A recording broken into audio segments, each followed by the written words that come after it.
औज़ुबिल्लाहि मिनश्शैतानिर्रजीम बिस्मिल्लाहिर्रहमानिर्रहीम अस्सलामु अलैकुम वरहमतुल्लाहि वबरकातुहू। आप लोग नारे मारने आए या मेरी बात सुनने आए? जिसको नारे मारना है बाहर जाएंगे। खामोश बैठिए, बहुत नारे मार चुके हैं। अब अमल का वक्त है, नारे मारने का वक्त नहीं। बैठिए बैठिए, जहाँ जगह है वहाँ बैठिए। और किसी को इख्तियार नहीं है दूसरे को बोलने का, बैठने का। मैं जब कह रहा हूँ बैठ, जहाँ जगह है बैठ जाइए, बैठिए, अदब का मुजाहरा करिए, बैठ जाइए।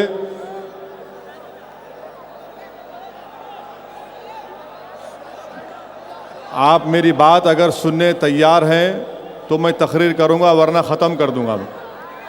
इसीलिए मैं आपसे कह रहा हूं, मैं दोबारा नहीं कहने वाला। खामोश बैठिए और बैठ जाइए। और ये पोस्टर सब मत दिखाइए, बैठिए, वहां पर भी बैठ जाइए, बैठिए बैठिए। और जो आप मत बोलिए, आप बैठ जाइए। यही परेशानी है, एक दूसरे को बैठो बोलना, कोई बैठता नहीं। चलिए, बात भी मत करिए।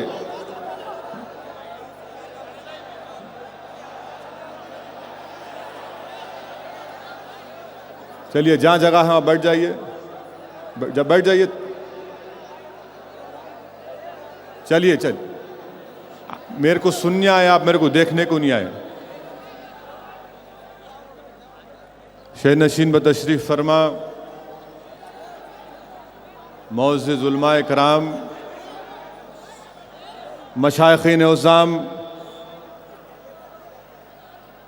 अराकीन मजलिस इत्तेहादुल मुस्लिमीन,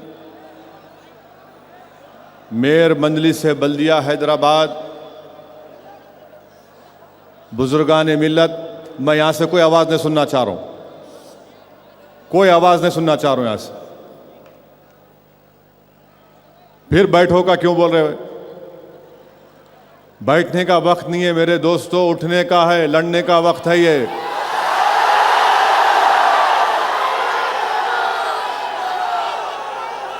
साठ साल से सिर्फ बैठ रहे हम लोग, अब उठने का वक्त है।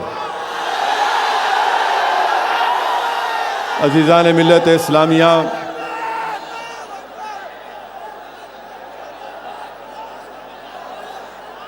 अरे अभी शुरू नहीं हुआ तो अभी से आप नारे मार रहे हैं। जरा चलने दीजिए, जरा शुरू तो होने दो। पसे पर्दा बैठकर सुने वाली मेरे इज़्ज़तदार माँ और बहनों,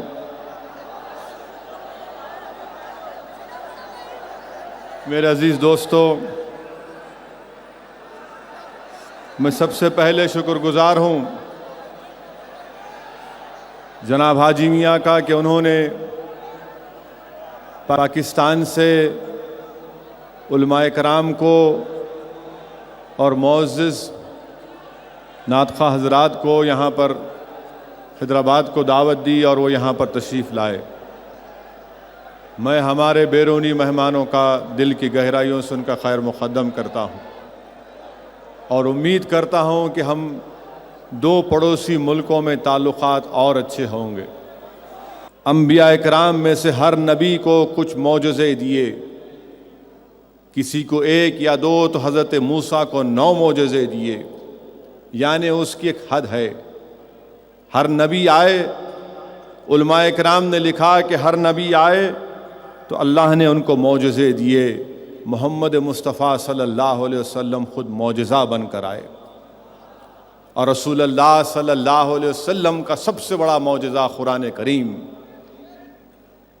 ये ऐसा मौजज़ा है जो सुबह क़यामत तक मौजज़ा रहेगा और लोग कुरान को पढ़ते रहेंगे और दायरे इस्लाम में आते रहेंगे। अल्लाह सुब्हानहू व तआला ने हज़रत इब्राहीम अलैहिस्सलाम से फरमाया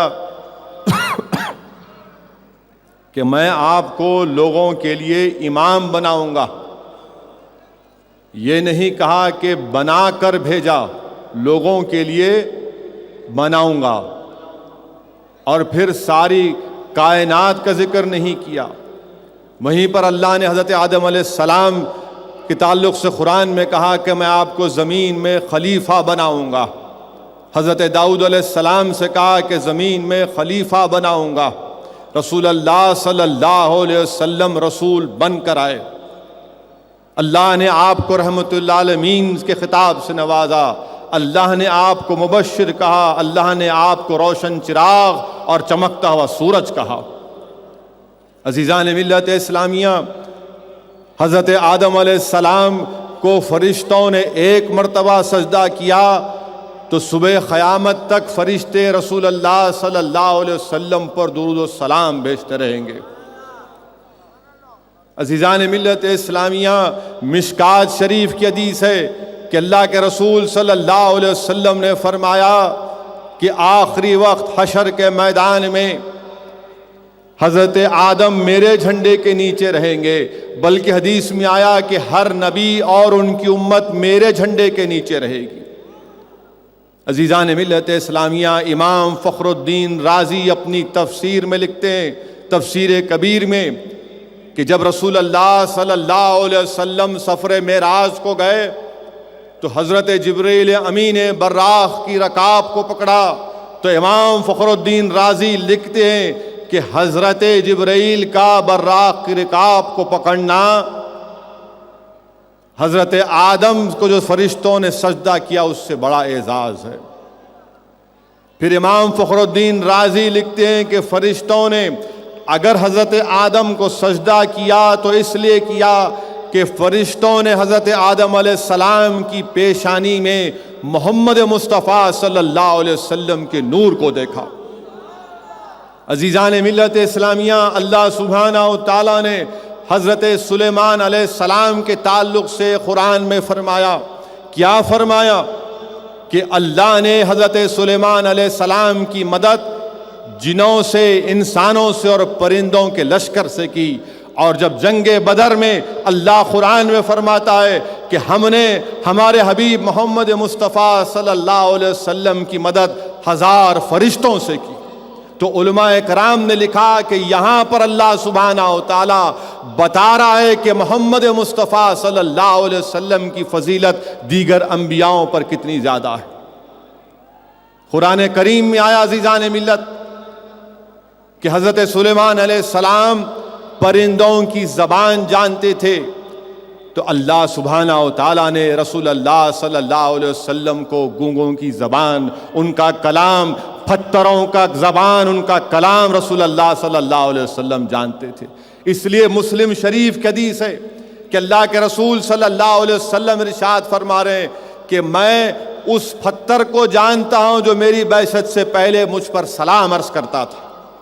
मुस्लिम शरीफ की हदीस है, हज़रत अली रज़ी अल्लाह तआला अन्हु रिवायत कर रहे हैं कि जब मैं रसूल अल्लाह सल्लल्लाहु अलैहि वसल्लम के साथ मक्के से बाहर जाता तो हर एक दरख्त रसूल अल्लाह सल्लल्लाहु अलैहि वसल्लम पर सलाम पढ़ता, और एक सूखा खजूर की टहनी रसूल अल्लाह सल्लल्लाहु अलैहि वसल्लम के गम में, जुदाई के गम में रोती है। अल्लाह के रसूल सल्लल्लाहु अलैहि वसल्लम उसके रोने को सुनते हैं। अबू जहल के हाथ में कंकरियां हैं, वो कंकरियां उसके हाथ में से पुकार कर कहती हैं अशहदु अल्ला इलाहा इल्लल्लाह व अशहदु अन्ना मुहम्मद रसूलुल्लाह सल्लल्लाहु अलैहि वसल्लम। अज़ीज़ान मिल्लत इस्लामिया, जिस गोश्त में जहर डाला गया था वो गोश्त कहता है कि इसमें जहर है या रसूल अल्लाह सल्लल्लाहु अलैहि वसल्लम। अज़ीज़ान मिल्लत इस्लामिया, आप और हम जानते हैं हज़रत मूसा अलैहिस्सलाम का वाक़या। कौम मूसा ने हज़रत मूसा से पूछा कि हमको पानी की ज़रूरत है। हज़रत मूसा ने पहाड़ पर अपना आसा मारा तो पहाड़ से पानी निकला। अज़ीज़ान मिल्लत इस्लामिया, रसूल अल्लाह सल्लल्लाहु अलैहि वसल्लम की फ़जीलत इस तरह से बयान की जा रही है कि अल्लाह सुब्हानहू तआला हदीस शरीफ में बताया जा रहा है कि सहाबा इकराम ने कहा या रसूल अल्लाह पानी की ज़रूरत है। अल्लाह के रसूल सल्लल्लाहु अलैहि वसल्लम अपने मुबारक हाथ को पानी के बर्तन में रखते हैं और उंगलियों से पानी के चश्मे जारी हो जाते हैं। 1500 सहाबी पानी पीते हैं। उलमाए कराम ने लिखा कि अल्लाह ये नहीं चाहता था कि उसका हबीब उठे अपना आसा पत्थर पर मारे, बल्कि अल्लाह ने कहा कि मेरे महबूब आप अपने उंगलियों को पानी के बर्तन में रख दीजिए। तमाम 1500 सहाबी ने पानी पिया। अज़ीज़ान मिल्लत इस्लामिया, रसूल अल्लाह सल्लल्लाहु अलैहि वसल्लम की और अज़मत और फ़जीलत इस तरह से बयान की जा रही है कि हज़रत मूसा ने अपना आसा पानी पर मारा तो पानी ने रास्ता दिया। यहाँ पर अल्लाह के रसूल सल्लल्लाहु अलैहि वसल्लम अपने उंगली से इशारा कर रहे हैं तो चांद के 2 टुकड़े हो रहे हैं, और यही इशारा हशर के मैदान में करेंगे तो सऊद्दीन अवैसी गुनाहगार की बख्शिश भी हो जाएगी। अजीज़ान मिल्लत इस्लामिया, रसूलुल्लाह सल्लल्लाहु अलैहि वसल्लम की फजीलत और अज़मत बयान की जा रही है। उलमाए कराम ने लिखा कि अल्लाह ने हज़रत मूसा अलैहिस्सलाम और हारून अलैहिस्सलाम को जब फ़िरौन के पास रवाना किया तो हज़रत मूसा ने कहा कि या अल्लाह, डर लगता है। अल्लाह के रसूल सल्लल्लाहु अलैहि वसल्लम जिस ज़माने में आए फ़िरौन से बढ़ के जालिम लोग थे, मगर यहाँ पर अल्लाह के रसूल ने नहीं कहा कि डर लगता है, बल्कि उन तमाम को ढेर किया। रसूलुल्लाह सल्लल्लाहु अलैहि वसल्लम की अज़मत बयान की जा रही है, फजीलत बयान की जा रही है। उलमाए कराम ने लिखा अज़ीज़ान मिल्लत कि हज़रत मूसा का हाथ चमकता था तो अल्लाह के रसूल सल्लल्लाहु अलैहि वसल्लम जिस छड़ी को हाथ लगाते उसमें रोशनी आ जाती। हज़रत मूसा लकड़ी को जब फेंकते तो वो सांप बन जाता। यहाँ पर जंगे बदर में वाक़या आ रहा है कि अल्लाह के रसूल सल्लल्लाहु अलैहि वसल्लम का वाक़या आ रहा है कि ऐन जंग की हालत में हज़रत शाह अब्दुल हक मुहद्दिस देहलवी अपनी किताब मदारिज नबुव्वा में लिख रहे हैं कि ऐन जंग की हालत में एक सहाबी आकर कहते या रसूलुल्लाह, मेरी तलवार टूट गई। अल्लाह के रसूल सल्लल्लाहु अलैहि वसल्लम लकड़ी उठाकर फेंकते हैं कि लो इससे मुकाबला करो। जैसे उस लकड़ी से मुकाबला करते हो तलवार बन जाती है। अज़ीज़ान मिल्लत इस्लामिया, रसूलुल्लाह सल्लल्लाहु अलैहि वसल्लम की अज़मत बयान हो रही है कि हज़रत इब्राहीम अलैहिस्सलाम को एक पत्थर पर खड़ा करके अर्श मौला तक दिखाया गया, और मेराज के दिन रसूलुल्लाह सल्लल्लाहु अलैहि वसल्लम को तमाम कायनात अल्लाह दिखाता है। हज़रत इब्राहीम अलैहिस्सलाम को नमरूद की आग में आपने जब कदम रखा तो ठंडी हुई। जब रसूलुल्लाह सल्लल्लाहु अलैहि वसल्लम इस दुनिया में तशरीफ़ लाए तो जो हज़ारों बरस से फ़ारस की आग जल रही थी वो ख़त्म हो गई। हज़रत इब्राहीम अलैहिस्सलाम पर नमरूद की आग ठंडी हुई तो हदीस शरीफ में आया कि जब रसूलुल्लाह सल्लल्लाहु अलैहि वसल्लम का एक कामिल मोमिन जब पुले सिरात से गुजरेगा तो पुले सिरात के नीचे जहन्नम पुकार कर कहेगी कि ए रसूलुल्लाह सल्लल्लाहु अलैहि वसल्लम के कामिल मोमिन, तू जल्दी गुजर जा, तेरे ईमान के नूर से तेरी आग ठंडी हो रही।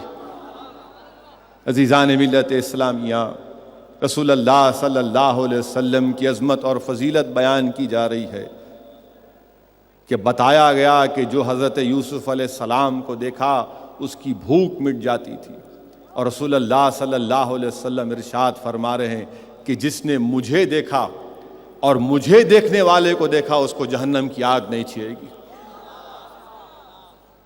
एक तरफ नाम यूसुफ है तो दूसरी तरफ नाम मोहम्मद सल्लल्लाहु अलैहि वसल्लम है।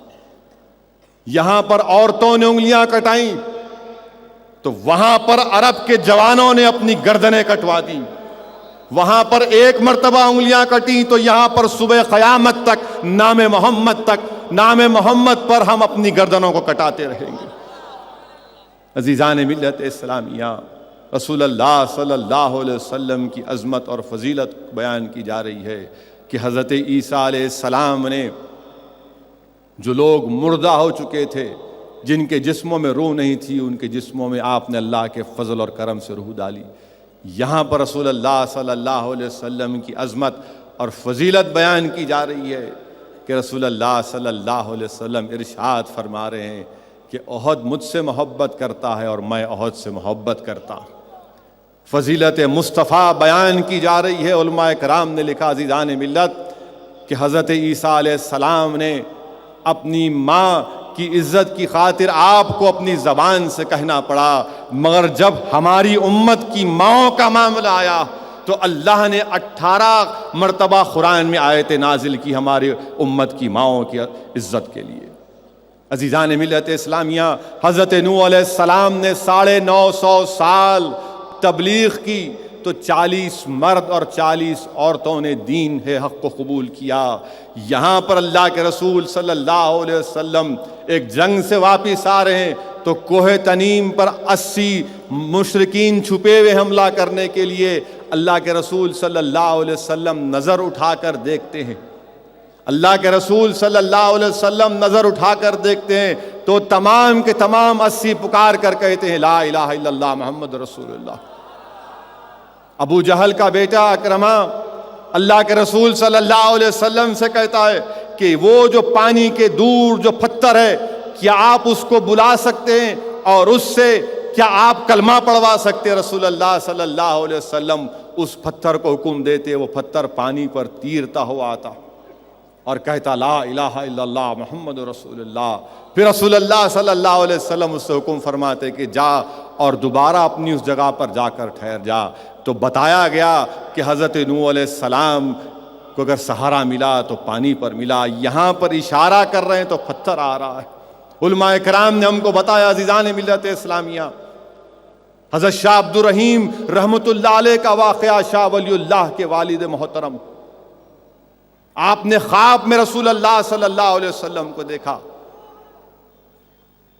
और अर्ज किया या रसूल अल्लाह सल्लल्लाहु अलैहि वसल्लम, हजरत मूसा ने जब तजल्ली देखी उसके बाद आप अपने चेहरे पर पर्दा करते थे। आपने तो मेराज की रात कोई पर्दे नहीं थे, आप अपने चेहरे का पर्दा नहीं करते। अल्लाह के रसूल सल्लल्लाहु अलैहि वसल्लम ने इरशाद फरमाया कि अल्लाह ने मेरे हुस्न को लोगों से पर्दा किया हुआ है। और फिर अल्लाह के रसूल सल्लल्लाहु अलैहि वसल्लम ने हज़रत शाह अब्दुर रहीम से इरशाद फरमाया कि जिस वक्त मूसा अलैहिस्सलाम ने तजल्ली को देखा अल्लाह जलाल में था तो मूसा जलाली हो गए, जब मैंने देखा तो अल्लाह जमाल में था मैं जमाली हो गया। इसीलिए शायर ने कहा कशफ़ुद्दुजा बिजमालिही। अज़ीज़ान मिल्लत इस्लामिया, इन जलसों को मुनक़्क़िद करने का मकसद ये होता है कि नौजवानों के रगों में खून को गर्म किया जाए। ये दारुस्सलाम का मैं आपसे गुजारिश कर रहा हूँ कि थोड़ी देर के लिए रुकिए, सुनिए मेरी बात को। मैं एक सियासी लीडर हूँ, मेरी बात को सुनो। इन जलसों को मुनक़्क़िद करने का मकसद ये होता है कि आप में एक इस्लामी स्पिरिट को पैदा किया जाए। ये दारुस्सलाम का तारीख़ी स्टेज है, यहाँ से शरीयत के जलसे हुए और होते रहेंगे इंशाअल्लाह ताला तहफ़्फ़ुज़ शरीयत के। यहाँ पर जलसे हुए तहफ़्फ़ुज़ ख़त्म नबूवत के और इंशाअल्लाह ताला होते रहेंगे। बरसा बरस से फ़ख्र मिल्लत अलैहिर्रहमा की ज़िंदगी से जलसे रहमतुल्लिल आलमीन होता आया है और इंशाअल्लाह ताला सुबह क़यामत तक होते रहेंगे। अज़ीज़ान मिल्लत इस्लामिया, मकसद यही है कि तुम्हारे रगों में जो खून दौड़ रहा है उसको गर्म किया जाए, उसको गर्म किया जाए। इसलिए कि हालात और वक्त का तकाज़ा ये है कि अब नौजवानों को उठना पड़ेगा, जुल्म के ख़िलाफ़ उठना पड़ेगा। मैं जानता हूँ कि यहाँ पर आप जितने लोग आए हैं, आप किस एक और अहम मौजू पर मेरी बात सुनने को आए हैं। मैं ज़रूर उसका ज़िक्र करूँगा और मैं तुमको बताना चाहूँगा नौजवानों, मेरे मिल्लत के गैरतमंद नौजवानों, मेरे बुज़ुर्गान मिल्लत, मेरी इज़्ज़तदार माँ और बहनों, यकीनन आज जब डाइस पर देखता हूँ मेरे अरकान असम्बली को तो यकीनन मुझे मेरा रुकन असम्बली याद आता है। मगर अज़ीज़ दोस्तों, आज अगर कौम और मिल्लत का एक बेबाक लीडर अगर आदिलाबाद की जेल में है तो यकीनन हम खुश तो नहीं हैं, मगर हम अल्लाह की रहमत से मायूस भी नहीं हैं और हम अल्लाह की ज़ात पर पूरा तवक्कल करें हैं। और मैं नौजवानों, मेरे बुजुर्गान मिल्लत, मेरी इज़्ज़तदार माँ और बहनों, लोग सवाल करते हैं कि अकबरुद्दीन अवैसी जेल में है, अकबरुद्दीन अवैसी पर जुल्म किया जा रहा है। यकीनन, मगर मेरे अजीज़ दोस्तों, क्या अल्लाह कुरान में नहीं फरमाया कि तुमको आजमाया जाएगा? क्या अल्लाह ने ये नहीं फरमाया कि तुमको भूख और प्यास, फलों के नुकसान से आजमाया जाएगा, और जो उसमें सब्र करेंगे अल्लाह उनको कामयाब करार दिया।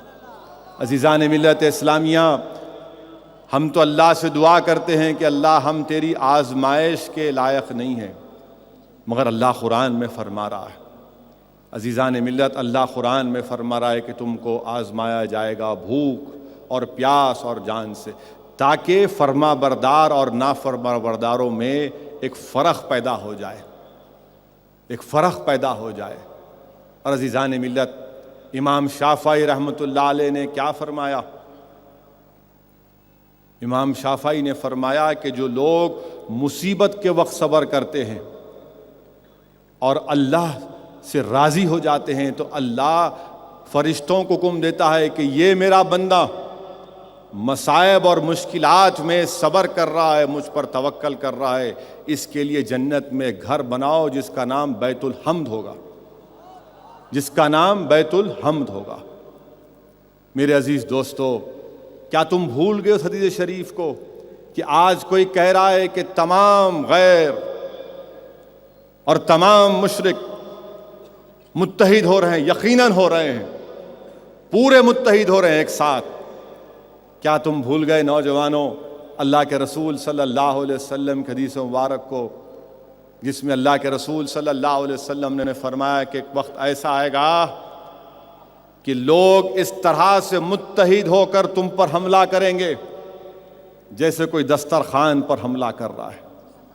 क्या आज हम नहीं देख रहे कि कैसे मजलिस इत्तेहादुल मुस्लिमीन पर, मुसलमानों के इत्तेहाद पर, मुसलमानों की क़ियादत पर, मुसलमानों के कायदीन को ख़त्म करने के लिए सब एक होकर हमले कर रहे हैं? और रसूलुल्लाह सल्लल्लाहु अलैहि वसल्लम से सहाबा ने पूछा, या रसूलल्लाह सल्लल्लाहु अलैहि वसल्लम, क्या हमारी तादाद कम होगी? रसूलुल्लाह सल्लल्लाहु अलैहि वसल्लम ने इरशाद फरमाया कि नहीं, तादाद बहुत होगी, मगर तुम में वहन होगा। सहाबा ने पूछा, या रसूलल्लाह सल्लल्लाहु अलैहि वसल्लम, ये क्या है? तो आक़ाए दो आलम सल्लल्लाहु अलैहि वसल्लम ने फरमाया कि दुनिया से मोहब्बत और मौत से डर। मेरे गिरतमंद नौजवानों, आज जो सारी दुनिया में, सारे मुल्क में, सारे हमारे शहर में अगर ये लोग एक होकर हम पर हमला कर रहे हैं, इसके जिम्मेदार हम हैं। अल्लाह कुरान में क्या फरमा रहा है कि मैंने तुम्हारी माल और जान को जन्नत के एवज खरीद लिया। अल्लाह ने फरमाया ना कुरान में कि मैंने मोमिनों की जान और माल को जन्नत के एवज खरीद लिया। जरा सोचो मुसलमानों, हमारे अपने मुकाम को।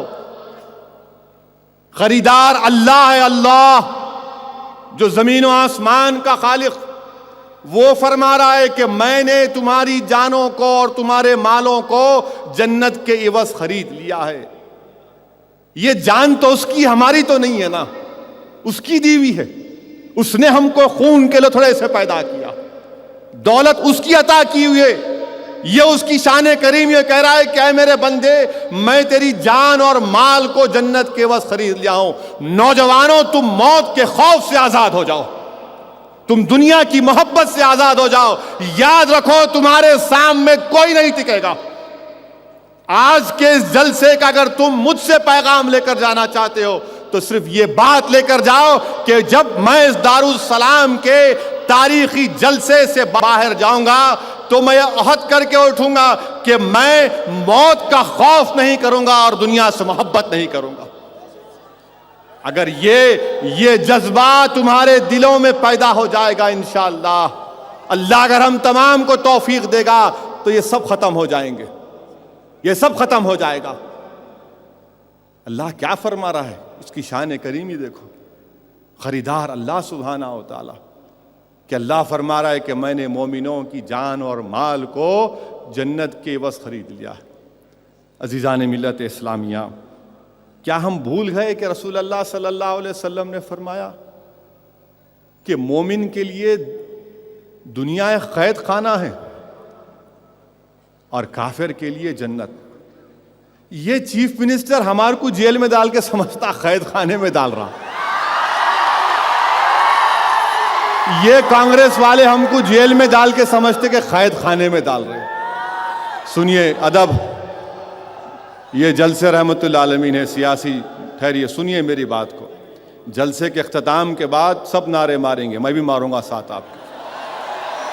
इतना बड़ा नारा मारेंगे कि हम अपनी मोहब्बत का इजहार भी करेंगे अल्लाह उसके रसूल से, और अपनी नारे की गूंज इतनी रहेगी कि इंशाअल्लाह ताला आदिलाबाद की जेल तक, अकबर की कानों तक हमारी आवाज पहुंचेगी। तो मैं आपसे कह रहा था अल्लाह के रसूल सल्लल्लाहु अलैहि वसल्लम ने इरशाद फरमाया कि मोमिन के लिए दुनिया एक कैद खाना है और काफिर के लिए जन्नत। अजीज़ान मिल्लत इस्लामिया, फिर शुरू हो गया। जरा ठहरो, पूरे टीवी वाले रिकॉर्ड कर रहे, यूट्यूब पे डालते बोल रहे। सुनो जरा, पुलिस के भी अब के सुना, हमारे जलसे में पुलिस के 5 कैमरे है गते। अच्छा है 5 रखो, 500 रखो, मगर तुम याद रखो, तुम मेरे को नहीं पकड़ सकते इंशाअल्लाह। मैं सब कुछ बोलूंगा, तुम जो नहीं सुनना चाहते वो भी बोलूंगा और बोल के निकलूंगा इंशाअल्लाह ताला। तो अजीज़ान मिल्लत, हमको डरने और घबराने की जरूरत नहीं है।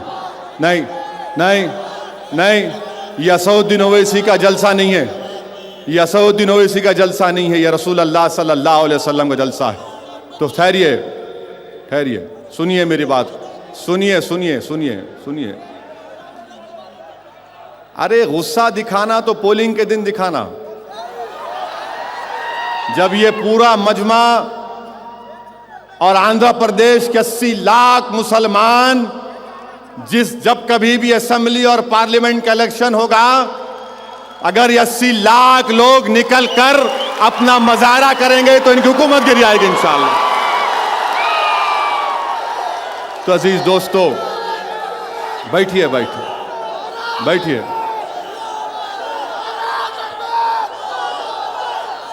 तो सुनो, थोड़ी देर सुनो। मैं आपसे अर्ज कर रहा था, यहां जो सामने बैठे ऐसा दिख रहा कि आप लोग दिमाग बना के आए नारे मारेंगे। नहीं, सुनो मेरी बात को, प्लीज मेरी बात को सुनो। मैं आपसे अर्ज कर रहा था कि ये हमारे लिए ये मुश्किलात, ये इम्तिहान कोई नई बात नहीं है। क्या तारीख़ इस्लाम हमको नहीं बताती अज़ीज़ान मिल्लत कि हज़रत नूह अलैहिस्सलाम ने, जैसा मैंने कहा, 950 साल तबलीग की, और रोज़ हज़रत नूह निकलते थे अपने घर से और लोगों से कहते ला इलाहा इल्लल्लाह बोल दो, तुम फलाह पालोगे, तुम ला इलाहा इल्लल्लाह बोलो।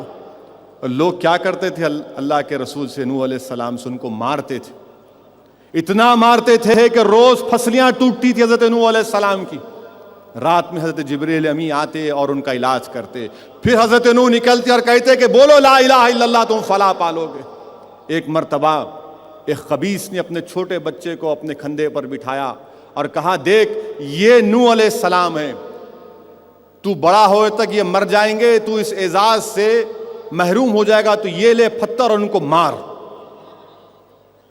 और वो बच्चा, वो खबीस, उसका बाप खबीस, वो पत्थर लेकर हज़रत नूह अलैहिस्सलाम को सर पर मारता है, सर से खून निकलता है। तो हज़रत नूह पुकार कर अल्लाह से कहते हैं, या अल्लाह, अब इस ज़मीन पर तो कोई काफिर को ना रख, अगर तू इनको बाकी रखेगा तो ये तेरे बंदों को भटकाएंगे और उनकी औलाद भी सरकश निकलेगी। अल्लाह हुक्म फरमाता है कि नूह कश्ती बनाओ। तो मालूम हुआ कि हज़रत नूह अलैहिस्सलाम ने बातिल से मुकाबला किया, हज़रत नूह ने बातिल से मुकाबला किया। हज़रत इब्राहीम अलैहिस्सलाम का वाक़या तुम भूल गए कि आतिश नमरूद में आपको जाना पड़ा, वो ठंडी हो गई, आपने बातिल से मुकाबला किया। अल्लाह ने हुक्म दिया कि अपने बेटे इस्माइल को कुर्बान कर दो, आप तैयार हो गए। अजीज़ान मिल्लत इस्लामिया, मेरे नौजवानों, क्या तुम भूल गए हज़रत याकूब अलैहिस्सलाम ने हज़रत यूसुफ अलैहिस्सलाम को जब खोया तो इतना रोए कि आँख की बीनाई चले गई। क्या तुम भूल गए मेरे नौजवानों, अगर आज तुम्हारे दिलों में गम और मायूसी पैदा हो रही है तो उसको निकालो। क्या तुम भूल गए हज़रत यूसुफ अलैहिस्सलाम ने अपने वालिद से जुदा हुए, बौली में फेंक दिए गए, मिस्र के बाजार में फरोख्त हुए, जिना की तोहमत लगाई गई, कैद में रहना पड़ा, फिर अल्लाह ने उनको इज्जत से नवाजा, वो मिस्र के बादशाह बने। आज यूसुफ अलैहिस्सलाम की सुन्नत हम तमाम से पुकार कर कह रही है कि देखो, मसाइब और मुश्किलात में अगर तुम साबित कदम रहोगे, यही ईमान की निशानी है। तुम अगर मसाइब और मुश्किलात में साबित कदम रहोगे, यही ईमान की निशानी है। मेरे अजीज दोस्तों, क्या तुम भूल गए हजरत अय्यूब अलैहिस्सलाम को? 30 साल आपने बेहतरीन जिंदगी गुजारी, 12 लड़के, बकरियों का रेवड़, ऊंट, खेत और बाग के फसल। हजरत जिब्रील ने आके कहा कि ऐ अय्यूब अलैहिस्सलाम, तैयार हो जाइए, अल्लाह आपका इम्तिहान लेने वाला है। आप रात में इबादत के बाद अल्लाह की वहदानियत का दर्स दे रहे हैं। आपका गुलाम आकर कहता है कि बारिश की वजह से पूरे बकरियों का रेवड़ बह गया। फिर दूसरा आकर कहता है कि हवाओं की वजह से पूरे ऊंट खत्म हो गए, बागात पर बिजली गिरी, पूरे खत्म हो गए। एक और आकर कहता है कि आपके 12 बच्चे जिस मदरसे में बैठकर पढ़ रहे थे, उसकी छत गिरी, वो पूरे शहीद हो गए। हज़रत अय्यूब अलैहिस्सलाम सजदे में गिर गए और अल्लाह से कहा कि या अल्लाह, मुझे सब्र दे दे। और 30 साल तक आप इसी मर्ज में रहे और अल्लाह के सामने क्या अर्ज किया? या अरहमर राहिमीन, या अरहमर राहिमीन। नौजवानों, ये वाक़यात को याद रखो। क्या तुम भूल गए हजरत याहिया और हजरत जकरिया के उस वाक़े को कि कैसे अल्लाह के रसूल ने दुआ की, या अल्लाह मुझे एक बेटा दे। हजरत जकरिया ने कहा, या अल्लाह मुझे बेटा दे। बेटा अल्लाह ने दिया, कहा कि तुम जो चीज़ चाहते हो एक नबी में हो सकती। तो वक्त के बादशाह ने कहा कि मैं अपनी बेटी से निकाह करना चाहता हूं। आपने कहा कि नहीं कर सकते, ये गैर शरी है। तो बादशाह ने कहा कि इनको कत्ल कर दो। तो लोगों ने कहा नहीं, आपके वालिद मकबूल दुआ हैं, अगर उनको करेंगे, बेटे करेंगे तो आपकी उनकी दुआ से हुकूमत तबाह हो जाएगी। तो उसने कहा पहले वालिद को कत्ल कर दो। जब घर में गए तो हजरत याहिया, हजरत जकरिया नमाज पढ़ रहे थे, बेटे को शहीद कर दिया। वालिद दौड़े, अल्लाह के रसूल जाकर एक झाड़ के में छुप गए तो जालिमों ने आरे से झाड़ को काट दिया, आपके जिस्म के 2 टुकड़े कर दिए। जालिम ने अपनी जुल्म की दास्तान लिखी और अल्लाह के महबूबों ने अपनी कुर्बानी की दास्तान लिखी। अजीज़ान मिल्लत, इसलिए अल्लाह कुरान में फरमाता है, क्या फरमाता है? अल्लाह कुरान में फरमाता है कि अपने रसूल मोहम्मद मुस्तफ़ा सल्लल्लाहु अलैहि वसल्लम की पैरवी करो।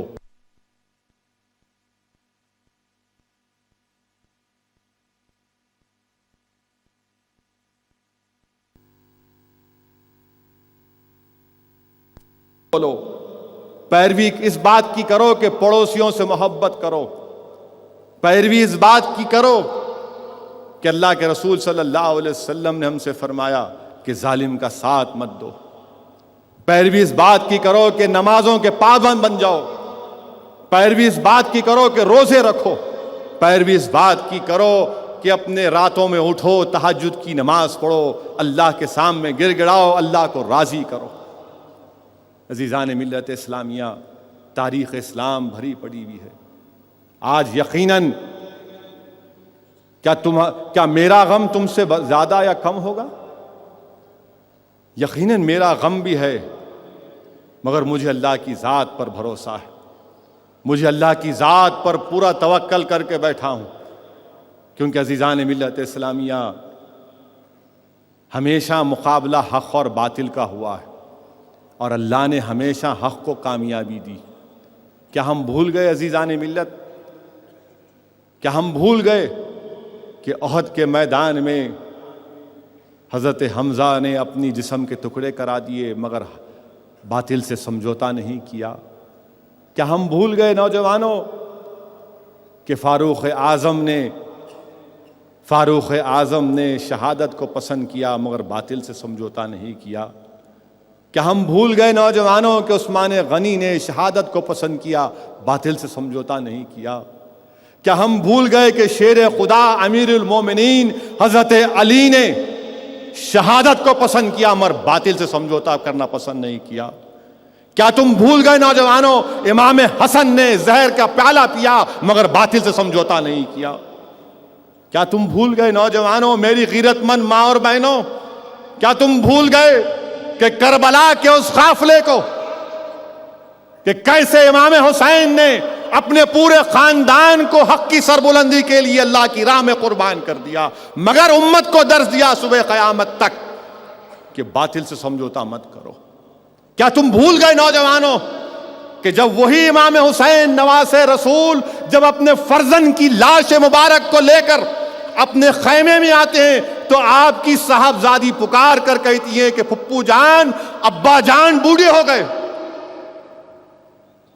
अब्बा जान बूढ़े हो गए, क्योंकि इमाम हुसैन अपने फर्जन की लाश को उठाते हैं तो पूरे सर के बाल सफेद हो जाते हैं गम में। आज रगे करबला से आवाज आ रही है नौजवानों, आज वो दरिया का किनारा जो अहले बैत के खून से लाल हुआ वो तुमको पुकार कर कह रहा है कि कभी बातिल से समझौता मत करो, तुम कभी बातिल से समझौता मत करो, हक की सरबुलंदी के लिए लड़ो। नौजवानों भूलो नहीं कि हजरत तलहा की कुर्बानी को, नौजवानों कि ओहद के मैदान में अल्लाह के रसूल पर तीर बरसाए जा रहे हैं और तलहा अपने ढाल से तीरों को रोक रहे हैं। हजरत तलहा के हाथ से ढाल गिर जाती है, वो झुककर ढाल नहीं उठाते इसलिए कि उनको डर था कि अगर मैं झुकूंगा तो कोई तीर अल्लाह के रसूल सल्लल्लाहु अलैहि वसल्लम को ना लग जाए।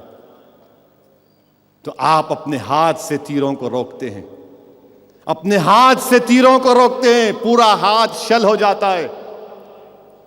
क्यों? क्योंकि अल्लाह के रसूल से मोहब्बत करते थे, हक से मोहब्बत करते थे, जालिम से नफरत करते थे। और जब जंग के बाद जब कभी उनका हाथ दर्द होता है, शल हो जाता, तो आप अल्लाह का जिक्र करते और कहते कि मैं इस हाथ से अल्लाह के रसूल पर जो तीर बरसाए जा रहे थे उसको रोका। आप शहीद हुए किसी जंग में तो शेर खुदा अमीरुल मोमिनीन हज़रत अली ने उनको देखा तो उनके हाथ को उठाया और चूमा और रोते हुए कहा कि ये वो हाथ है जो जिस हाथ ने अल्लाह के रसूल पर तीर बरसाए जा रहे थे, इसने इस हाथ से इसको रोका। तो नौजवानों अगर कोई तुम्हारा हाथ तोड़ता है तो तुम सुन्नत तलहा की पैरवी कर रहे हो, तुम सुन्नत तलहा की पैरवी कर रहे हो। अगर तुम अपनी गर्दन कटा रहे हो तो इमाम हुसैन का जो दर्स है वो दर्स करबला तुम्हारे सामने है। नौजवानों क्या तुम भूल गए हज़रत खबीब बिन अदी रदी अल्लाह ताला अन्हु की कुर्बानी को कि जंग बदर के बाद आपको गिरफ्तार किया गया, दुश्मनों ने गिरफ्तार किया, इतना मारा, इतने जख्म हो गए, आप चल नहीं सकते थे, बैठ नहीं सकते थे। तो जालिमों ने पूछा अगर तुम अपने दीन को छोड़ दोगे तो छोड़ देंगे वरना फांसी पे लटका देंगे। सलाम, लाखों सलाम उस अजीम सहाबी रसूल पर। उन्होंने कहा कि नहीं, मैं अपने दीन को छोड़ने वाला नहीं हूं। जब फांसी के तख्ते पर लेकर गए तो जालिमों ने पूछा तुम्हारी कोई आखिरी ख्वाहिश? तो उन्हें कहा 2 रकात नमाज पढ़ने दो। 2 रकात नमाज पढ़ी, जल्दी पढ़ी।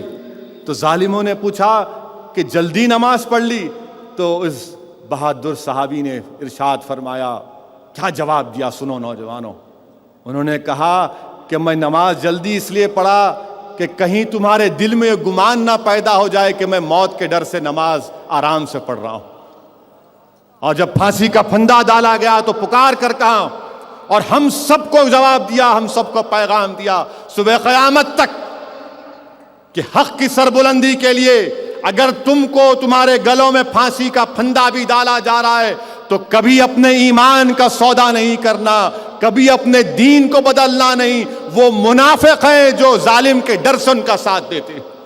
हम एक जिंदा कौम हैं, हम यहां पर अल्लाह की इबादत करने को आए, हम किसी की गुलामी करने को नहीं आए, हम सिर्फ अल्लाह उसके रसूल की गुलामी करने के लिए आए, हम सिर्फ अल्लाह उसके रसूल की गुलामी करने के लिए आए। ये हुकूमतों की गुलामी हम नहीं कर सकते, हम ये हुकूमतों की गुलामी नहीं कर सकते। अब अजीज़ान मिल्लत इस्लामिया, अब अहम मौजू जो प्रेस वाले आके बैठे हुए, जो बेचैनी से बैठे हैं, जो पुलिस वाले बेताबी से सुन रहे हैं, सुनो मेरी बात को। किसी शायर ने अच्छा कहा, अजीज़ान मिल्लत, नाले बुलबुल शैदा तो सुना हंस हंस कर, अब जिगर थाम कर बैठो मेरी बारी आई।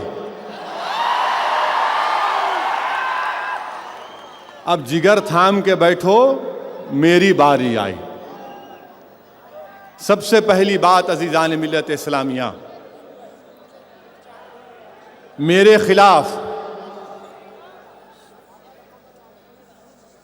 खिलाफ अकबरुद्दीन अवैसी के खिलाफ कुशईगुड़ा पुलिस स्टेशन में केस डाले। कोई अग्रवाल साहब है, बाइज्जत आदमी है, बावखार हो सकते नहीं हो सकते मेरे को नहीं मालूम। बहरहाल उन्होंने कोर्ट में डाला और कोर्ट ने कहा कि केस रजिस्टर करो, तहकीकात करो। हमारे वकील ने मुझे उनका पिटीशन मुझे दिया। पिटीशन में ये मौसूफ लिखते हैं, अकबरुद्दीन अवैसी का तो खैर जिक्र खैर सारी दुनिया में हो रहा अल्हम्दुलिल्लाह। वो जब निकलेंगे, सीटी नहीं, वो जब निकलेंगे वो जवाब देंगे और कोर्ट में भी देंगे। मैं यहां पर अपना जवाब देने के लिए ठहरा हूं। ये साहब लिखते हैं अपनी पिटीशन में कि असदुद्दीन ओवैसी पर मुकदमा इसलिए आयद किया जाए। मैं कुशईगुड़ा के पुलिस वालों से कह रहा हूं कि मेरा बयान तुम लिखो, मैं तुम्हारे को यहां से मेरा बयान दे रहा हूं। सेक्शन 41 CRPC की नोटिस मत दो मेरे को, तुम्हारा काम में आसानी पैदा कर रहा हूं मैं,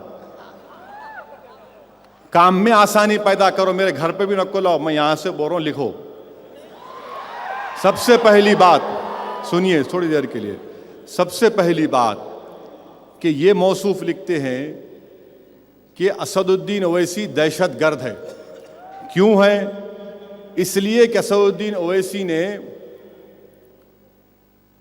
आज से 4 साल पहले अब्दुल खदीर नामी एक शख्स जिसने ACP को गोली मारी थी, उनको 3 लाख रुपए दिए, इसलिए इन्हों दहशतगर्द है। अब्दुल खदीर को यकीनन हम 3 लाख दिए और तुम मेरा बयान कलमबंद करवा लो कि अगर अल्लाह ने मुझे इस बात की इजाजत दी तो 3 लाख नहीं 30 करोड़ दूंगा इंशाअल्लाह ताला। और क्यों दूंगा? इसलिए दूंगा कि वो 20-22 साल से जेल में है, वो जुल्म का शिकार है। क्या कानून में किसकी सजा कितनी हो सकती है लाइफ की? 13 साल 14 साल, आप 22 साल हो गए। सुन लो बीजेपी वालों, मैं 3 लाख दिया ना और दूंगा, भीख मांगूंगा आवाम के सामने के खदीर के नाम पे 2 खदीर को और लेके रहूंगा। तुम देखो मेरी बात को, दूंगा, खुलकर दूंगा, तुम्हारी मां नहीं जनी मेरे को रोकने के लिए।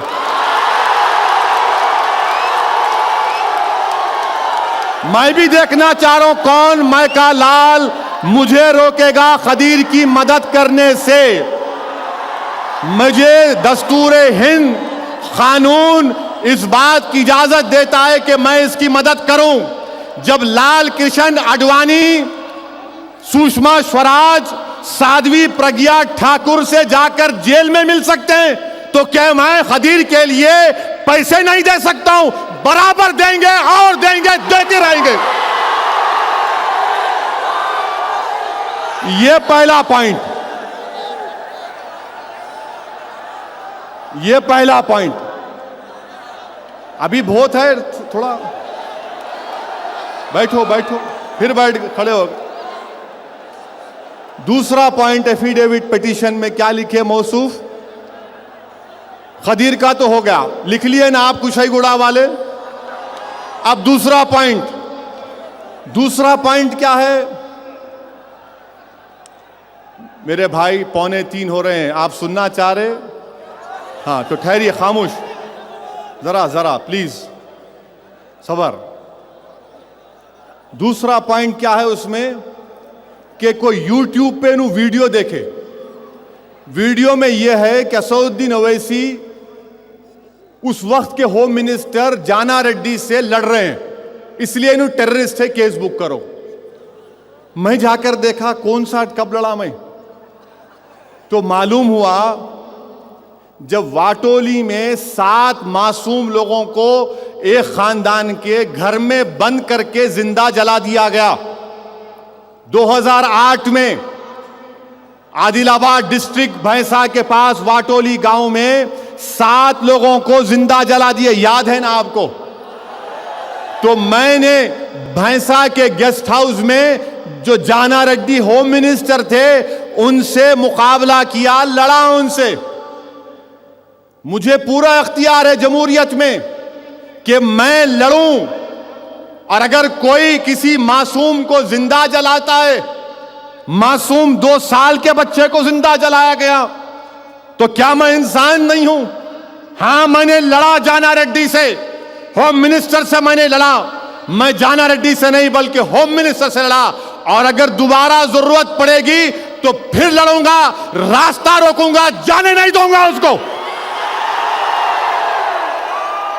हम जुल्म को बर्दाश्त नहीं करते। आवाम ने अगर हमको वोट देकर कामयाब किया तो क्यों किया? थालियां मारने के लिए नहीं। आवाम ने कहा कि तुम मेरी जान और माल का तहफ्फुज करना। हम धूप में ठहर कर अपनी उंगलियों को सड़ा देते हैं, गला देते हैं तुम्हारे लिए। औरतें क्या करती हैं कि मासूम बच्चों को लेकर 6-6 घंटे पोलिंग बूथ पे ठहरती हैं, धूप में वोट डालती हैं। तो क्यों डालती हैं? कि हमारे आज से कोई लड़े।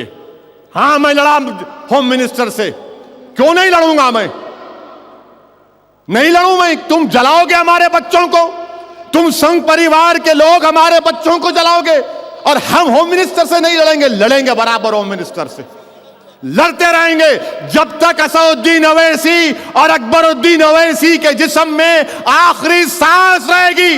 हम संघ परिवार से लड़ते रहेंगे और ऐसे ही दुनिया से जाएंगे। हम ऐसा नहीं जाने वाले।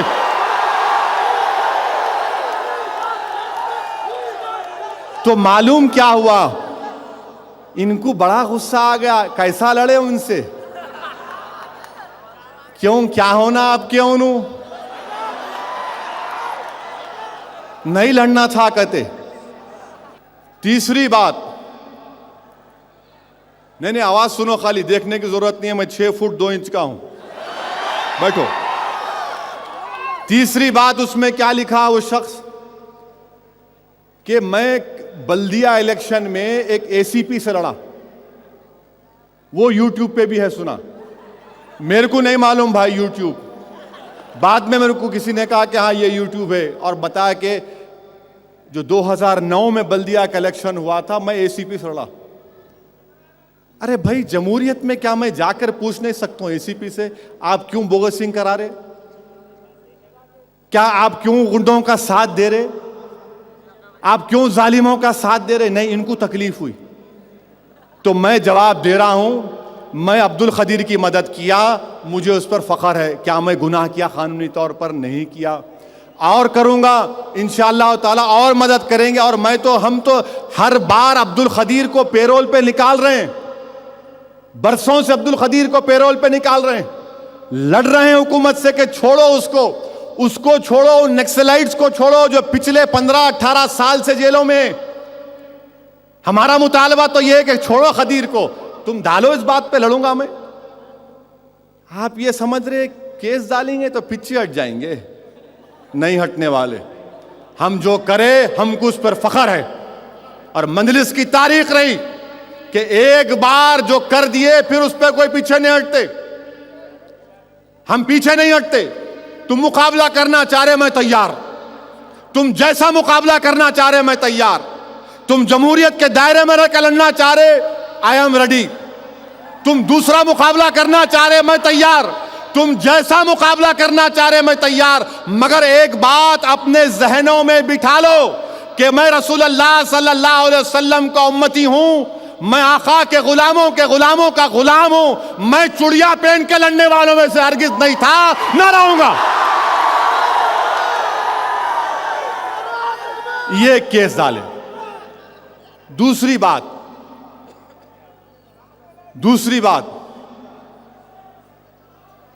चीफ मिनिस्टर साहब ये बोलते हैं कि मेरा ताल्लुक नहीं है असदुद्दीन ओवैसी की गिरफ्तारी से, मेरा कोई ताल्लुक नहीं। नहीं, बिल्कुल नहीं है आपका। हम कहां बोले आपका ताल्लुक है बोल के? आपका तो ताल्लुक किसी है ही नहीं ना भाई। आप तो बह चाह रहे हो, आपको मालूम ही नहीं कुछ। ठीक है, मैं सिर्फ इतना पूछना चाह रहा हूं, मैं सिर्फ उनसे इतना पूछना चाह रहा हूं, यकीनन मुझ पर मुकदमा है। और मुझ पर मुकदमा क्यों लगाया गया? इसलिए लगाया गया कि मुतंगी के मुकाम पर मस्जिद है, रोड वाइडनिंग के नाम पर मस्जिद को शहीद कर रहे थे। मस्जिद वक्फ की प्रॉपर्टी है, वक्फ बोर्ड से परमिशन लेना, हिंदुस्तान की पार्लियामेंट का एक्ट है 1995 का कि आप 1 इंच जमीन नहीं ले सकते, आप परमिशन नहीं लिए। मैं गया, जाके रुकाया, भाई मेरे अल्लाह के घर को आप शहीद कर रहे थे, मैं जाके एहतजाज किया। आप दीवार भी तोड़ दिए, बिल्डिंग को तोड़ा खा गई थी, एहतजाज किए हम एहतजाज किए, हम मानते उस बात को। अब आप अवाम से ताल्लुक, मेरा ये आपसे सवाल ये है कि क्या अगर बगैर कानून को फॉलो करे कोई चीज आप करेंगे तो क्या अवाम का नुमाइंदा जाके सवाल नहीं करेगा? अरे कैसा तोड़ रहे भाई आप, हमारी आंखों के सामने बाबरी मस्जिद को शहीद कर दिए, तो लोग यही पूछेंगे ना, असद साहब ये आप क्या करें, आप रहते हुए वक्फ बोर्ड से परमिशन नहीं था, आप कैसा इजाजत दे दिए? हम एहतजाज करें, केस बुक हुआ हमारा, ठीक है केस बुक हुआ, मैं कोर्ट को गया ना। आज कह रहा हूं आपसे, मैं जाने वाला था पहले ही, तो वहां के पुलिस वाले बोले साहब अभी मत आओ, वो कोई मोहांती साहब एसपी हैं, उनके जाने के बाद अरे मिला भाई मैं आना चाह रहा हूं, नहीं अभी नक्को आओ। अकबरुद्दीन ओवैसी को जब लेकर गए, मिला मैं आ रहा हूं, हाथ जोड़ के बोलते साहब मत आओ, एक को संभालना मुश्किल है, बड़े आ गए तो और मुश्किल। ये जुमला कहा उन्होंने। मैं बोला ठीक है। मैं पीर को गया, मैं यकीनन डरने वालों से नहीं हूं। मैं तो चीफ मिनिस्टर से कहना चाह रहा हूं, आप पूरे आंध्र प्रदेश में मुकदमे बुक कराओ, मैं चल के जाऊंगा, मैं लड़ने तैयार हूं। कान खोल कर सुन लो कांग्रेस वालों, मैं जमहूरी तौर से लड़ने तैयार हूं, कानून के जरिए लड़ने तैयार हूं। मैं लड़ाई से पीछे हटने वालों में नहीं हूं, मैं पीठ दिखाकर भागने वालों से नहीं हूं। जमहूरियत में आमने सामने मुकाबला होगा और मैं तुमको बताऊंगा कि पीठ कौन दिखा के भागेगा, कौन चप्पल छोड़कर भागेगा। और पोलिंग बूथ में आंध्र प्रदेश के 80 लाख मुसलमान जब जाएंगे पोलिंग बूथ को, जब कभी भी असेंबली और पार्लियामेंट का इलेक्शन होगा, किरण कुमार रेड्डी कांग्रेस वालों तुम लिख के रख लो, 80 लाख मुस्लिम अक़लियत का एक वोट इंशाअल्लाह ताला तुमको नहीं मिलने वाला है, नहीं मिलने वाला है। मैं इस मुबारक जलसे से फर्जंदाने तौहीद से एक अदबन गुजारिश कर रहा हूं कि क्या जब कभी भी असेंबली और पार्लियामेंट का इलेक्शन होगा, क्या तुम किरण और कांग्रेस को वोट दोगे? क्या तुम इनको वोट दोगे? क्या तुम मजलिस को कामयाब करोगे? क्या तुम अकबरुद्दीन ओवैसी को कामयाब करोगे? क्या तुम मजलिस इत्तेहादुल मुस्लिमीन को कामयाब करोगे? ये जवाब हमारा मिल गया। बैठिए, अभी है, बैठिए, अभी खत्म नहीं करा मैं, बैठो, अभी तो वार्म अप हुआ हूं।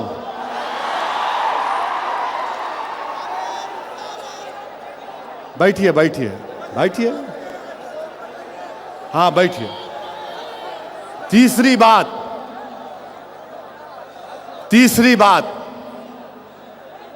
सुनिए, जरा सुनिए। तीसरी बात यह है, अकबरुद्दीन अवैसी की तकरीर के ऊपर अजीज़ान मिल्लत इस्लामिया, मेरी बात जरा सुनो भाई, जरा ठहरो, सुनो सुनो सुनो। ये सामने बैठने वाले बहुत गड़बड़ कर रहे हैं, प्लीज जरा सबर। 3 दिन से मैं गवर्नमेंट का मेहमान रह के आया, जरा तो ख्याल करो मेरा। जेल में रखे हमारे को, वहां का जेलर परेशान, रोज मेरे को बोल रहा आके, साहब मैं 11:30 बजे आया, आप मस्त सो रहे थे। मैं बोला क्यों भाई, परेशानी की बात क्या है? नहीं आज जेल को है तो लोग सोते नहीं, आप मस्त सो रहे। मैं बोला नहीं, हमारे को सोने की आदत है। जैसा कि शायर ने कहा कि तेगों के साए में पल के जवां हुए हम, खंजर हलाल का कौमी निशान हमारा। इन्हें परेशान है। एसबी के लोग आके पूछ रहे इनकी तबीयत कैसी है, इन्हें अच्छा सो रहे, अच्छा खा रहे। मेरे को बोले नहीं साहब जेल का ही खाना देते। मैं बोला वही दे दो भाई, मैं खाना मेरे को फिक्र नहीं है, तुम जो दिए खाता हूं। हमारे को 3 दिन रखे, जरा प्लीज ख्याल करिए आप। अकबरुद्दीन अवैसी की तकरीर, अजीज़ान मिल्लत इस्लामिया, मैं आज आपके सामने एक वाक़या का जिक्र कर रहा हूं। मैं एक वाक़े का जिक्र कर रहा हूं कि शायद 1980 के किसी वक्त की बात है। मरहूम क़ायद सालार मिल्लत को शहर बदर कर दिया गया था। फिर शहर से लेके आए तो मेरे ख्याल से चंचलगुड़ा या फिर मुशीराबाद जेल में रखे। हमारी एक फुपेरी बहन अमेरिका से आए थे, वो मिलने गए। तो मैं और अकबर शायद हम लोग 11 और 12 साल के थे। हम लोग भी गए हमारी फुपेरी बहन के साथ। तो जब जेल के अंदर गए तो एक जालिम जेलर था, उसने कहा कि नहीं सिर्फ 2 लोगों को इजाज़त देता हूँ। तो हमारी बहन ने कहा कि देखो ये सलाहुद्दीन साहब की बहन है और मैं उनकी बेटी हूँ, ये 2 छोटे बच्चे। तो नहीं, 2 ही लोग जाना। हम दोनों बच्चों को अंदर लिए मगर बाहर रोक दिए। आप सोचिए कि मैं अपने वालिद को 1.5 महीने से नहीं देखा था और बड़ा बेचैन था कि मैं अपने वालिद को देखूंगा। तो हिम्मत करके मैं ऐसा अंदर गया तो वहाँ जो पुलिस वाला था हाथ पकड़ा मेरा, बोला बाहर जाओ। और मैं अपने वालिद मरहूम सालार को देखकर रोना शुरू कर दिया। मेरी उम्र 12 साल की थी, रोना शुरू कर दिया मैं। अकबरुद्दीन अवैसी की शख्सियत तुमको बता रहा हूं। ये शख्स आया और उसका पुलिस वाले का हाथ झटका, कहा तू कैसा मेरे भाई का हाथ पकड़ता, मैं मिलूंगा, मैं अपने बाबा से मिलूंगा। और मेरा हाथ पकड़ के अंदर ले गया अकबर, चलो भाई आप। ये 11 साल में ये हाल था, ये 11 साल में ये रंग था। अब अगर मैं उनकी उम्र बोलूं तो उनको बड़ी चिढ़ आती है, उनकी उम्र बोले तो। वो हमेशा अपने आप को कलरफुल समझते। इंशाल्लाह अल्लाह उनको हमेशा कलरफुल रखेगा, अल्लाह उनको कलरफुल रखेगा, वंडरफुल रखेगा और हमेशा अल्लाह उनको मुजाहिद बनाकर रखेगा। ये 11 साल में ये हाल था अकबरुद्दीन अवैसी का।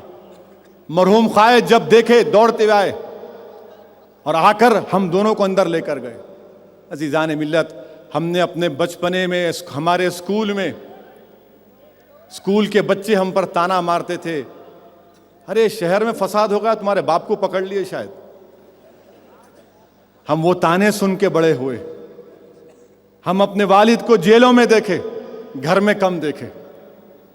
हम अपने वालिद को जलसे सुने, रातों में हम जाते थे दौरों को। अहमद पाशा कादरी गवाह है। अजीज़ान मिल्लत, यकीनन हम कमज़ोर हैं, हो सकता हमसे गलतियां हुई होंगी। मैं कोई ऐसा दावा तो नहीं कर रहा हूं कि मैं फरिश्ता हूं, यकीनन इंसान हूं। मगर मेरी रगों में जो जिस बुजुर्ग का खून दौड़ रहा है वो अब्दुल वाहिद ओवैसी का खून दौड़ रहा है। सुनो जालिम कांग्रेस वालों, तुम अगर ये समझ रहे हो कि असदुद्दीन अकबरुद्दीन ओवैसी को जेल में डालने से हमारे हौसले पस्त हो जाएंगे, तुम नहीं जानते। तुम नहीं जानते कि हम किसकी नस्ल हैं। हम अब्दुल वाहिद ओवैसी की नस्ल हैं। और वो अब्दुल वाहिद ओवैसी जिसने बातिल से समझौता नहीं किया। 11 महीने जेल में रखा गया अब्दुल वाहिद ओवैसी को। 11 महीने जेल में रखा गया एक 6 फीट बाई 6 फीट के कमरे में। मगर इस शख्स ने बातिल से समझौता नहीं किया।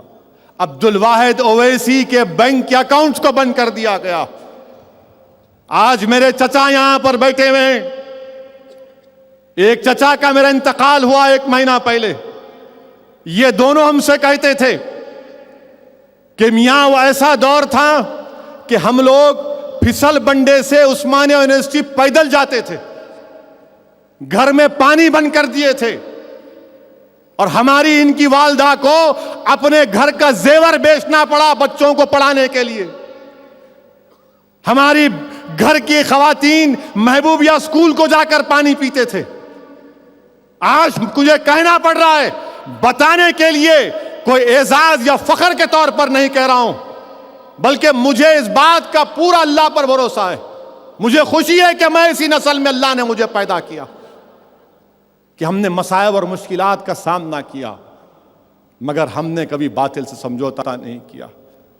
मसाइब उठाए, मुश्किलात उठाए, लड़ा हमने। दारुस्सलाम का 11 साल तक मुकदमा लड़ा अब्दुल वाहिद ओवैसी ने।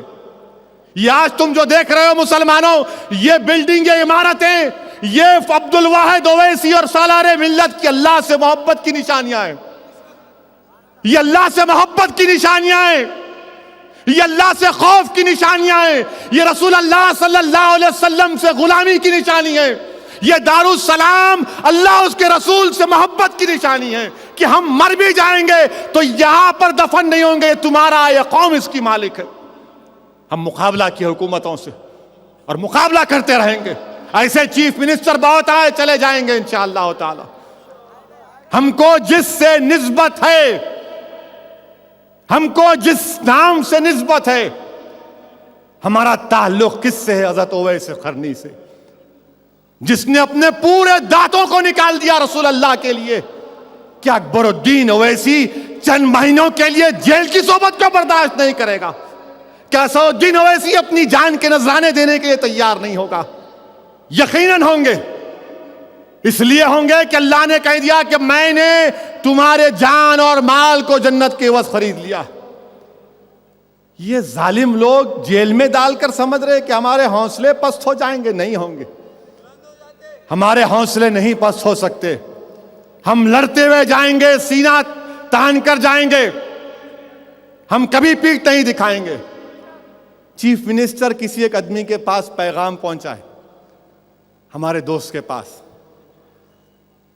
चीफ मिनिस्टर जो है आपके मुखालिफिन को क्या बोले मेरे को, हाँ 3 करोड़ रुपये देंगे कहते, हमारे मुखालिफिन केबल चैनल शुरू करना।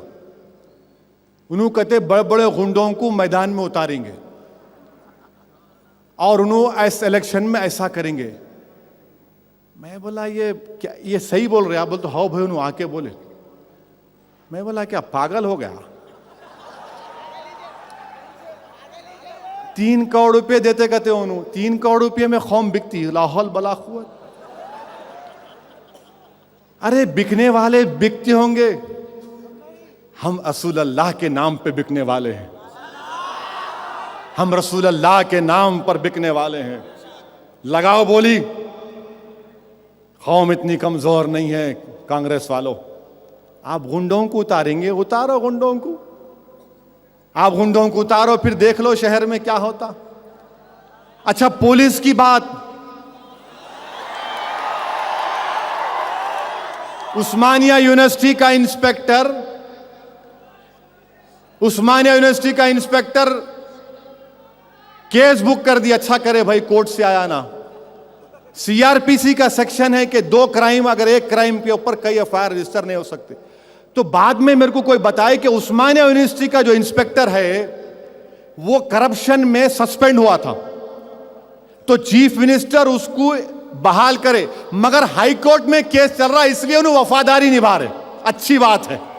अब हाई कोर्ट में हम पार्टी बनेंगे, तुम ये करें ना, हम वो करेंगे इंशाअल्लाह ताला। उस्मानिया यूनिवर्सिटी का लिख लो पुलिस वालों, मैं बोल रहा हूं, खुल के बोल रहा हूं। उस्मानिया यूनिवर्सिटी के इंस्पेक्टर का केस हाई कोर्ट में चल रहा है। नहीं दिखती आपको, मैं देख रहा हूं, कहां है मालूम, बैठो। अब हम हाई कोर्ट में जाएंगे, इंप्लीड होंगे तुम्हारे केस में। कैसा करप्ट आदमी इंस्पेक्टर रह सकता भाई? कैसा करप्ट आदमी इंस्पेक्टर रह सकता, बताइए आप। इंप्लीड होंगे अब हम इंशाअल्लाह। आप तैयार हो जाओ, तैयारी करो। तीसरी बात पुलिस के ताल्लुक से, कल टाइम्स ऑफ इंडिया अखबार में रिपोर्ट आई कि कमिश्नर पुलिस ने जितने मजलिस इत्तेहादुल मुस्लिमीन के अरकान के खिलाफ एनबीडब्ल्यूज और वारंट है निकालो बोल के ऑर्डर दिए। टाइम्स ऑफ इंडिया की रिपोर्ट है, मैं नहीं बोल रहा हूं। मैं पूछना चाह रहा हूं ये कि कमिश्नर पुलिस साहब से पूछना चाह रहा हूं, कांग्रेस का एक लीडर था जो गांधी भवन में फर्नीचर जलाया, उसके ऊपर भी एनबीडब्ल्यू है, केस है, आप क्या करें? कांग्रेस का एक यूथ लीडर है, रिलायंस के दुकानों को जलाए तोड़े, वो आप क्या कर रहे? मैं आपसे पूछना चाह रहा हूं, एक मिनिस्टर साहब थे, पासपोर्ट ऑफिस में जाके पासपोर्ट ऑफिसर को मारे, उनका भी है, क्या कर रहे आप? मैं आपसे पूछना चाह रहा हूं, महबूब नगर का एक मिनिस्टर था, टीआरएस में चला गया, वो मारा ऑफिसर को इलेक्ट्रिसिटी के, वो केस है, आप क्या कर रहे? बहुत बोल सकता हूं मैं। आप इतना याद रखिए कि मेरी लड़ाई आपसे नहीं है, मेरी लड़ाई जमहूरी अंदाज में हुकूमत से है, पुलिस से नहीं है। और ये हुकूमत कब तक रहने वाली है? कब तक रहने वाली है मेरे भाई? 2014 मई में इलेक्शन होना, 3 महीने गए तो उसके बाद क्या होता? एक साल ही बाकी रहता। अब आपको मालूम ना, ये लोग वापिस नहीं आने वाले हैं। नहीं, आपको मेरे को आपको मालूम, उनको बोल रहा हूं मैं, उन्होंने तो वापिस नहीं आने वाले, तो कई को साथ दे रहे भाई आप न को दो साथ उनका। उन्होंने तो नहीं आने वाले, मैं तो आके रहूंगा इंशाअल्लाह ताला। आज साथ है ना, ये साथ भी आएंगे और इंशाअल्लाह ताला साथ से इजाफा होगा। तो मैं आपसे यही गुजारिश कर रहा हूं कि जीतने वाले घोड़े का साथ दो, ये लंगड़े टट्टू का साथ छोड़ दो। आप कानून को फॉलो करो, सब बराबर है। आप तरफदारी मत करो, आप तरफदारी मत करो। जो कानून तोड़ा उसके लिए बराबर है। और एक आईपीएस ऑफिसर है, बैठिए बैठिए, सुनिए, छोड़ दो, सुनो मेरी बात को, जरा क्लाइमैक्स पे आ रहा हूं मैं, अब सुनो। एक आईपीएस ऑफिसर है, उन्होंने जाते ही नहीं शहर से, 6 साल से शहर में थे उन्होंने। जब यह वाकया हुआ चार मीनार की मंदिर का, उनका बहुत बड़ा रोल है उसमें, सब चीज में उनका रोल। फिर मेरे को टेक्स्ट मैसेज भेजा एक दिन अचानक, क्या एमपी साहब आप हमसे बड़े नाराज हैं? मैं अचानक डर गया कि भाई मेरी शादी हो गई, बच्चे हैं, ये कौन सा? मैं समझा नहीं। मैं बोला किसका है भाई? ये डर गया, क्योंकि आजकल आप देख रहे ना स्टिंग ऑपरेशन होता। मैं देख के हंसा, मैं अच्छा अब इनको हम याद आए। नहीं, आपकी वफा की और मोहब्बत की बातें नहीं। आप जो रोल अदा करे वो सारी दुनिया जानती। मैं सिर्फ यही कहना चाह रहा हूं कि हमारी लड़ाई पुलिस से नहीं है, हमारी लड़ाई कांग्रेस की हुकूमत से है, क्योंकि ये गवर्नमेंट फिरकापरस्त गवर्नमेंट है, ये गवर्नमेंट इनएफिशिएंट है, ये गवर्नमेंट आवाम पर बोझ आयद कर रही है, इलेक्ट्रिसिटी के बरखी के कीमतों में इजाफा करके फ्यूल सरचार्ज लगा दिए, 8,000 करोड़ का सरचार्ज लगेगा, 5, 8, 10,000 करोड़ का इजाफा होगा। ये हुकूमत के हम खिलाफ, हमको इख्तियार है लड़ने का। आप कहीं को बीच में आ रहे भाई, आप हरगिज मत आओ, आप रेफरी करो, अदा करो। बॉक्सिंग मैच हो रहा है समझो, नॉकआउट करेंगे हम इंशाअल्लाह ताला। अजीजान मिल्लत, बात थी अकबरुद्दीन ओवैसी की तकरीर की। हम ये सवाल करना चाहते हैं, हुकूमत से हम पूछना चाहते हैं, वो सामी साहब पे केस लगाया आप, 121 क्यों नहीं लगाया आप? अकबरुद्दीन ओवैसी पर हिंदुस्तान से गद्दारी का इल्जाम। आप बताइए अजीजान मिल्लत, ये और नहीं तो क्या है? आप ये हुकूमत ये पैगाम दे रही है कि आंध्र प्रदेश के 80 लाख मुसलमान गद्दार हैं। यकीनन अकबरुद्दीन ओवैसी हर मुसलमान की आवाज है। तुम अकबरुद्दीन ओवैसी पर 121 लगाकर यह पैगाम दे रहे हो कि हम गद्दार हैं, उस मुल्क से वफादार नहीं है। क्या यह इंसाफ की बात है? मैं दावत फिक्र दे रहा हूं तमाम सेकुलर जमातों को, चाहे वो तेलुगु देशम हो, वाईएसआर कांग्रेस पार्टी हो, या टीआरएस हो, या कम्युनिस्ट पार्टी हो, गौर करें इस बात को कि 121 लगा है हम पर। परवीन टोगाडिया को पकड़ते आप, वो स्वामी जी की पुलिस कस्टडी लिए आप, कितने दिन के लिए? बेल की मुखालिफत करे आप, बेल मिल गई उसको, बेल मिल गई उसको। 121 यहां पर लगा, आज हमारे को बेल नहीं मिली आदिलाबाद में। अकबरुद्दीन ओवैसी बीमार हैं, अकबरुद्दीन ओवैसी की पेट में आंतें चिपक रही हैं, अकबरुद्दीन ओवैसी का गुर्दा काम नहीं कर रहा बराबर, अकबरुद्दीन ओवैसी बीमार हैं। खुदा ना खास्ता अगर तबीयत बिगड़ जाएगी तो बड़ी परेशानी का सामना करना पड़ेगा। इसका जिम्मेदार कौन होगा? अरे हम तो बोल रहे हैं सेहत को देखो, मगर नहीं। अरे हम बोल रहे डॉक्टर को मंगवाओ, तो बोले नहीं, उठा के चल नहीं सकते तो कंधे में हाथ देकर लेकर गए। आपने देखा ना वो तस्वीर, वो आप बताइए अजीजान मिल्लत, ये जुल्म नहीं है तो क्या है? ये जुल्म नहीं है तो क्या है? ये जुल्म नहीं है तो क्या है? ये जुल्म नहीं है तो क्या है? हमसे दुश्मनी निकाल रहे? नहीं, इन्होंने हमारे को ऐसा बोले थे सबक सिखाएंगे, उनको सिखाओ आप। मगर आप याद रखो, और फिर अखबार वाले लिख रहे कि अकबरुद्दीन ओवैसी की तकरीर के बाद कोई पॉलिटिकल पार्टी इनके करीब नहीं आएंगी। हम अछूत हो गए, ठीक है, अनपॉलिटिकल अनटचेबल हैं हम, ठीक है, हम हैं। मगर तुम याद रखो, असदुद्दीन ओवैसी दारुस्सलाम के इस तारीखी जलसे से ये ऐलान कर रहा है और कह रहा है कि मजलिस इत्तेहादुल मुस्लिमीन को, गय्यूर मुसलमानों को, सियासी पार्टियों की हमकी जरूरत नहीं है हमारी बका के लिए। हमारी बका के लिए हमको अल्लाह काफी। अगर मेरा अल्लाह मेरे साथ है तो सारी दुनिया को मैं फतेह कर लूंगा। अगर हजारों सियासी पार्टियां भी मेरे साथ हैं और अगर मेरा अल्लाह और मेरा रसूल मेरे साथ नहीं है तो मुझे कामयाबी नहीं मिल सकती। मुझे उनकी जरूरत नहीं है, मुझे अल्लाह की जरूरत थी, है और रहेगी। मुझे अल्लाह कामयाब करता आया और करता रहेगा। मुझे अल्लाह अपने फजल और करम से कामयाब किया, मुझे अल्लाह अपने रहम और करम से कामयाब किया, अल्लाह अपने नबी के सदक़े में मुझे कामयाब किया। मैं किसी सियासी जमात की भीख पर कामयाब नहीं हुआ। मैं अगर कामयाब हुआ तो इन गरीब मुसलमानों की मोहब्बत की वजह से कामयाब हुआ। अखबार वाले अपनी नहीं, इन अछूत हो गए, कोई खरीद नको भाई। हमारे को हाथ लगा है तो शार्ट लगेगा आपको देख के। कोई साथ नहीं आएगा इनके। बड़ी फिक्र है इनको नियात नक्वाओ। हम बताएंगे हम क्या है। फिर अकबरुद्दीन ओवैसी की तकरीर हिंदुओं के खिलाफ है। अकबरुद्दीन ओवैसी की तकरीर हिंदुओं के खिलाफ नहीं है। अकबरुद्दीन ओवैसी की तकरीर हिंदू मजहब के खिलाफ नहीं है। हम हिंदुओं के खिलाफ नहीं है, ना हम हिंदू मजहब के खिलाफ हैं। हम हिंदुत्वा के खिलाफ हैं। हम संघ परिवार के खिलाफ हैं। हम बीजेपी के खिलाफ हैं।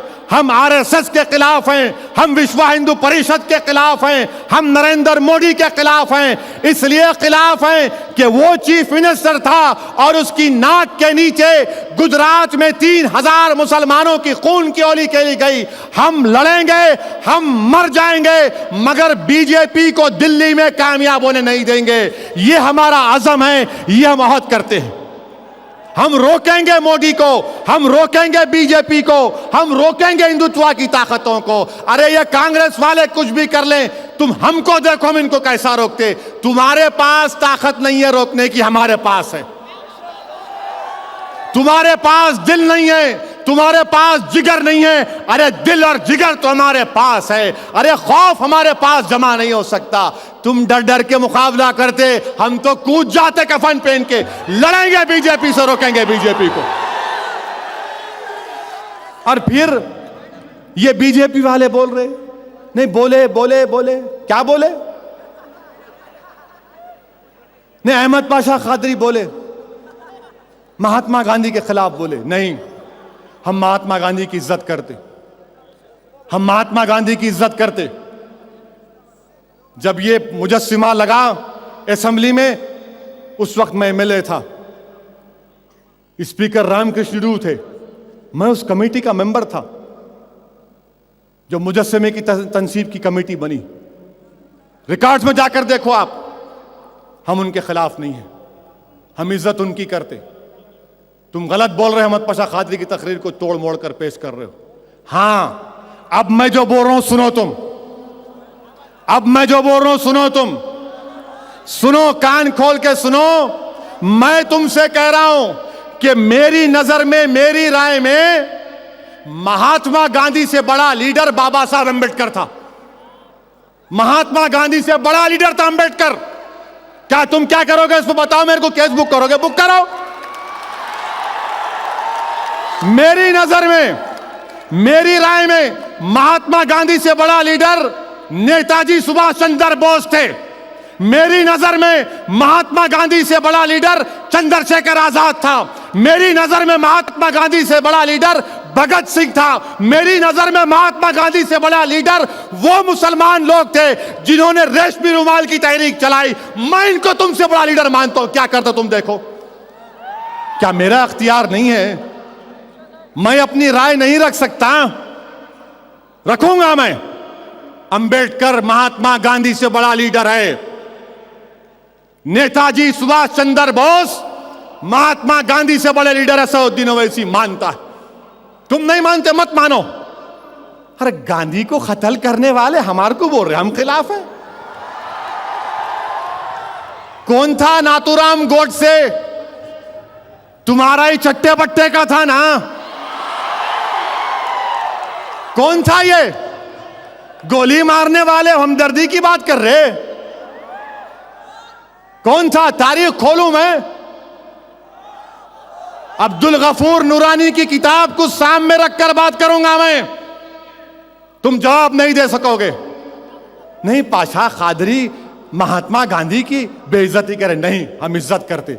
मगर हम अंबेडकर को, नेताजी सुभाष चंद्र बोस को, भगत सिंह को, चंद्रशेखर आजाद को और वो जो मुस्लिम कायदीन ने रेशमी रुमाल की तहरीक चलाई, उनको बड़ा लीडर मानते। अब दूसरी बात सुनो, दूसरी बात सुनो। ठहरो, आवाज सुनना है, बात सुनना है। मेरी अब बात सुनो। अहम बात कह रहा हूं तुमसे। असदुद्दीन ओवैसी की नजर में हिंदुस्तान का सबसे बड़ा अगर कोई पॉलिटिकल लीडर गुजरा तो अब्दुल वाहिद ओवैसी गुजरा, दूसरा कोई नहीं है लीडर। आजाद हिंदुस्तान की तारीख में अगर जिसने आवाम के दिलों पर हुकूमत की, जो सबसे बड़ा लीडर गुजरा वो सुल्तान सलाहुद्दीन अवैसी है। मैं कहता हूं तुमको इख्तलाफ है, करो, ये हमारी राय है। जमहूरियत में हमको इख्तियार है, हम बोलेंगे इस बात को। नहीं आप ऐसा बोले, क्या बोले, दौड़ रहे, कोर्ट को जा रहे, केस रिफर केट जा रहे, कोई कानून है नहीं है। कानून अपना काम करेगा। इनकी फिरका परस्ती तो दिक्कत आ गई ना। मैं जब कह रहा था देखो अकबर की तकरीर, हुकूमत एक बहाना बना रही है मजलिस के खिलाफ, मजलिस को बदनाम करने की कोशिश। अजीजान मिल्लत, मेरी गिरफ्तारी इस बात को साबित कर दी कि ये हुकूमत मुस्लिम क़यादत के खिलाफ है, ये हुकूमत यूनाइटेड मुस्लिम एक्शन कमेटी के खिलाफ है, ये हुकूमत अब्दुल रहीम कुरैशी के खिलाफ है, ये हुकूमत हर वो मुस्लिम कायद के खिलाफ है जो इसके जुल्म को अवाम के दरमियान में जाकर इंकशाफ कर रहे हैं। मेरे को गिरफ्तार करें, हो गए ना एक्सपोज। आप करने कुछ और गए, सेल्फ गोल कर लिया आप। मुझे गिरफ्तार करके तुमने मेरी बात को सच साबित कर दिया कि तुमने अकबर को गिरफ्तार क्यों किया। कोर्ट में सही बहस हुई, इतने दिन के बाद FIR। मुल्क के खिलाफ अगर कोई बात कहता है तो फौरन हरकत में आना चाहिए। आपको 15 दिन लगे, आप सो रहे थे क्या? अजीजान मिल्लत, ये दुश्मनी हमसे, ये एक जहन है हमारे खिलाफ। मैं तुम्हारा हाफिजा ताजा करना चाह रहा हूं। नौजवानों, मैं तुम्हारा हाफिजा ताजा करना चाह रहा हूं। क्या यही अकबरुद्दीन ओवैसी नहीं था जिसने मक्का मस्जिद के बम ब्लास्ट के बाद जो बच्चों को गिरफ्तार किया गया था, इसने मजबूर किया इस चीफ मिनिस्टर को, हमारे अराकीन असेंबली ने, कि तुमको माफी चाहना पड़ेगा।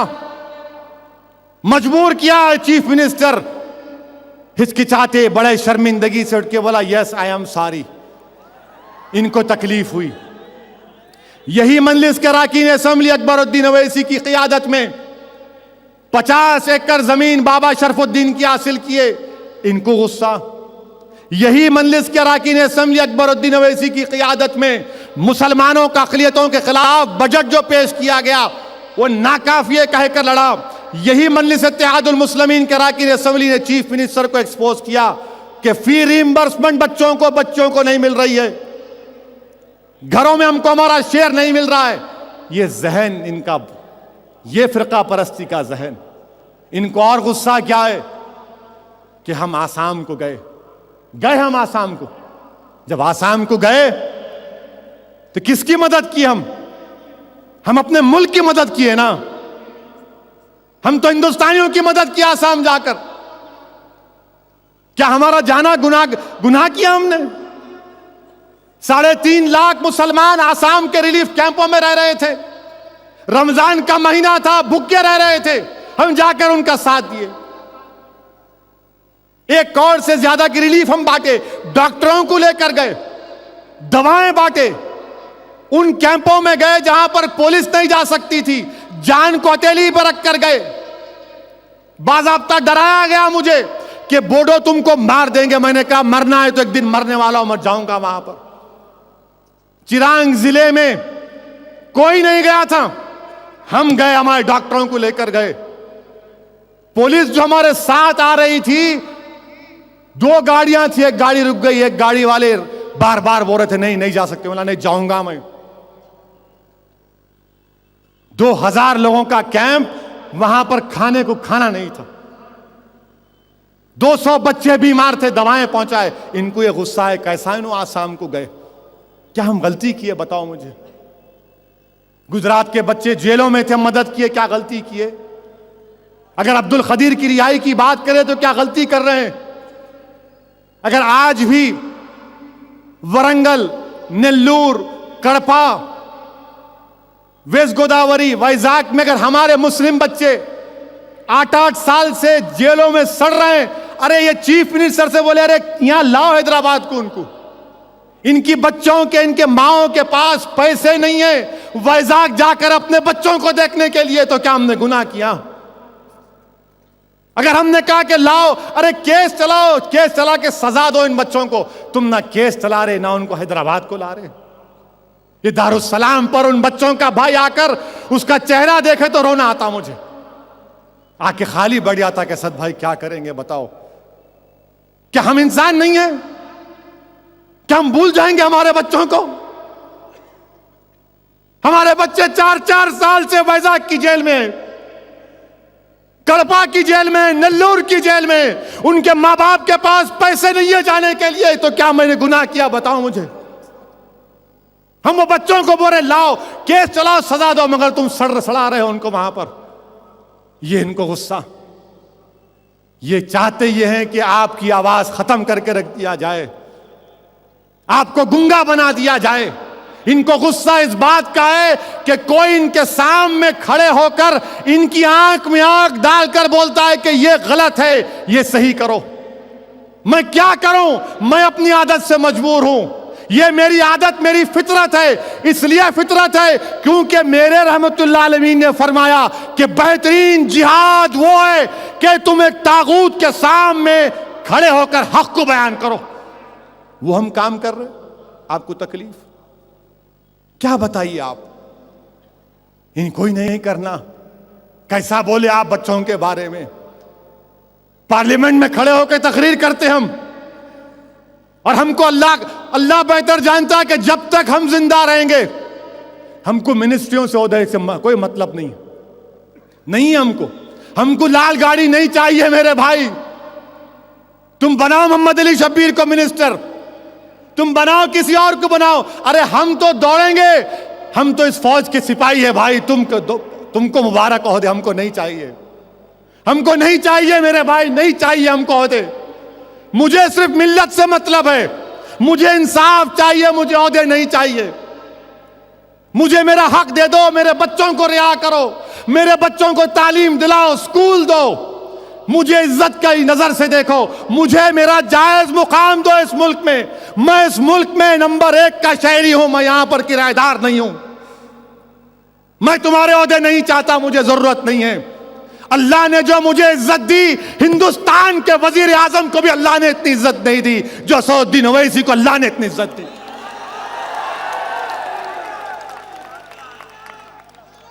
जेल में मैं हूं, जेल में मैं हूं।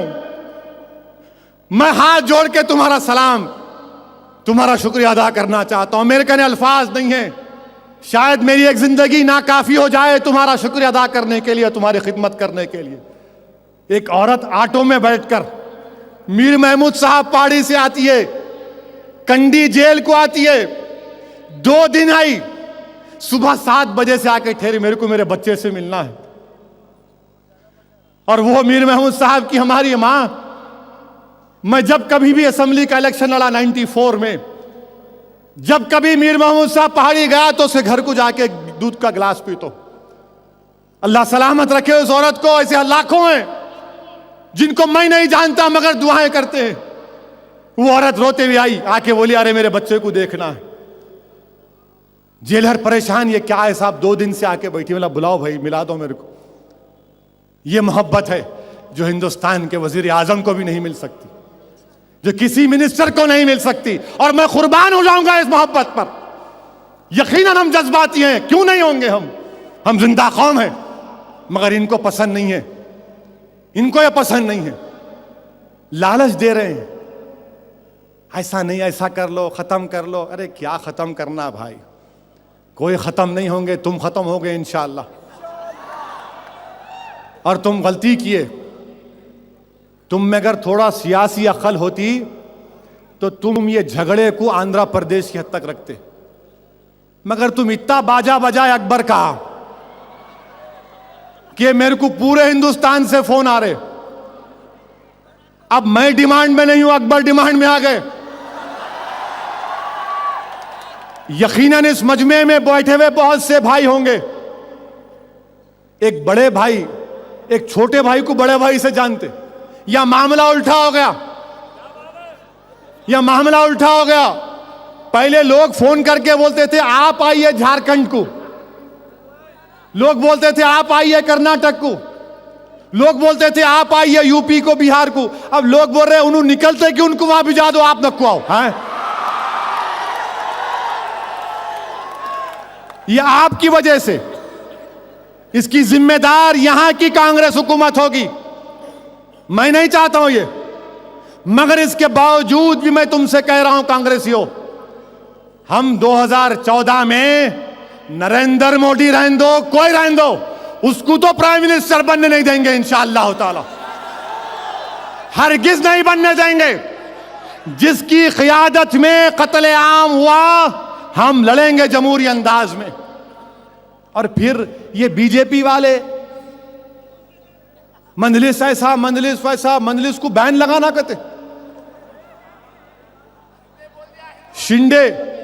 Shinde home minister of India, Shinde ने क्या बयान दिया? शिंदे ने कहा कि बीजेपी आरएसएस की तंजीम दहशतगर्दी को फरोग दे रही है। केस डालो शिंदे पे, तुम डालो शिंदे पे केस। क्यों नहीं डालते तुम शिंदे के ऊपर केस? अगर वही बात मैं बोलता तो केस डालती, अब तुम शिंदे पे क्यों नहीं डालते? अजीजान मिल्लत, मैंने जब तुमसे कहा, आपसे कहा कि हमारी लड़ाई हिंदुओं के खिलाफ नहीं है, हिंदुत्व के खिलाफ है, तो देख लिया आपने कि शिंदे के खिलाफ, सबसे खिलाफ क्यों है शिंदे के लोग? शिंदे से नफरत क्यों कर रहे संघ परिवार वाले? क्योंकि शिंदे साहब दलित हैं। शिंदे साहब दलित हैं, हिंदुस्तान का होम मिनिस्टर दलित है, इसलिए इनको बड़ा गुस्सा कि तू दलित रहे कि हमको बोल रहा। अरे हम तो यही चाह रहे कि दलित और मुसलमान एक हो जाए। हम कोशिश करेंगे हिंदुस्तान में, आंध्र प्रदेश में, कि इसी दारुस्सलाम में एक वक्त आएगा इंशाअल्लाह ताला, अल्लाह उसके रसूल के सदक़े में दिन दिखाएगा कि काश मेरी जिंदगी में हो जाए कि आंध्र प्रदेश में मायावती, मुलायम सिंह, लालू की तरह दलितों की बैकवर्ड क्लास की कोई क़ियादत बने। हम तैयार हैं इनके साथ काम करने के लिए, हम इनके साथ काम करने को तैयार हैं। अजीजान मिल्लत, ये शिंदे के खिलाफ, और फिर बोल रहे कि हम तो नेशनलिस्ट हैं, हमको हिंदुस्तान से बहुत मोहब्बत है। आपको मोहब्बत है, इतनी मोहब्बत है आपको, तो ये इंद्रेश कुमार किसके दोस्त है? क्या इंद्रेश कुमार का नाम समझौता एक्सप्रेस के चार्जशीट में नहीं आया? क्या परवीन टोगाडिया का नाम चार्जशीट में नहीं आया? आज तुम अब्दुल खदीर को हम पैसे दिए, तुम नाराज हो। मुझे बताओ, क्या प्रज्ञा ठाकुर के लिए अडवाणी जाकर डॉक्टर मनमोहन सिंह से मुलाकात नहीं किए? तुम जा सकते, हम नहीं जा सकते? ये कौन सा इंसाफ है? मैं तो शिंदे होम मिनिस्टर से मुतालबा करता हूं कि जितने बम ब्लास्ट हुए बाबरी मस्जिद की शहादत के बाद, इंक्वायरी कराओ, पूरे के पूरे यही निकलेंगे, पूरे के पूरे। मक्का मस्जिद में बम ब्लास्ट किसने किया? आसिम आनंद का नाम कौन है? धन सिंह कौन है? कलसांगरे कौन है? और बीजेपी वालों बताओ किसने किया काम? ये नहीं, मजलिस पे बैन लगा दो, यूनाइटेड मुस्लिम एक्शन कमेटी पे बैन लगा दो। अरे यूनाइटेड मुस्लिम एक्शन कमेटी, सुन लो चीफ मिनिस्टर, ये जलसे हो जाएंगे, हम निकलेंगे अब आंध्र प्रदेश का चप्पे चप्पे का दौरा करेंगे, हर गली कूचों में जाएंगे। अरे तुम्हारे जुल्म से दबने वाले नहीं है हम। मरना एक ही बार है किरण कुमार, दो बार नहीं मरते हम, एक ही बार हम मरेंगे। जब जिंदा रहेंगे तो सुन लो कांग्रेस वालों, सुन लो संघ परिवार वालों, हम मंजलिसी हैं, हमको फख्र है, हम मंजलिसी हैं। हम जिंदा रहेंगे तो गाजी बनकर रहेंगे, अगर मौत आएगी तो शहादत की मौत आएगी। ये हमको चूड़ियां पहन के मुकाबला करना नहीं आता। आप हर एंगल से मुकाबला करो। तुम अकबरुद्दीन अवैसी पर जुल्म कर रहे हो। अकबरुद्दीन अवैसी एक पॉलिटिकल प्रिजनर है। अकबरुद्दीन अवैसी की सेहत की जिम्मेदारी चीफ मिनिस्टर पर आयद होती है, उनके उस पुलिस ओहदेदारों पर आयद होती है, और हम अपनी तरफ से कोशिश कर रहे हैं। बहुत बोल दिए तुम, अब कोर्ट में हम देखेंगे इंशाअल्लाह ताला। मगर अजीज दोस्तों, अपनी दुआओं में अकबरुद्दीन ओवैसी को याद रखिए। आज अकबरुद्दीन ओवैसी इनके लिए एक कांटा बन चुका है हिंदुत्व ताकतों के लिए। आज अकबरुद्दीन ओवैसी एक उम्मीद बन चुका है कमजोर तबकात के लिए। आज दुआ करो अल्लाह से, मुझे अल्लाह की जात पर भरोसा है। अभी खत्म नहीं हुआ, अभी एक और बाकी है।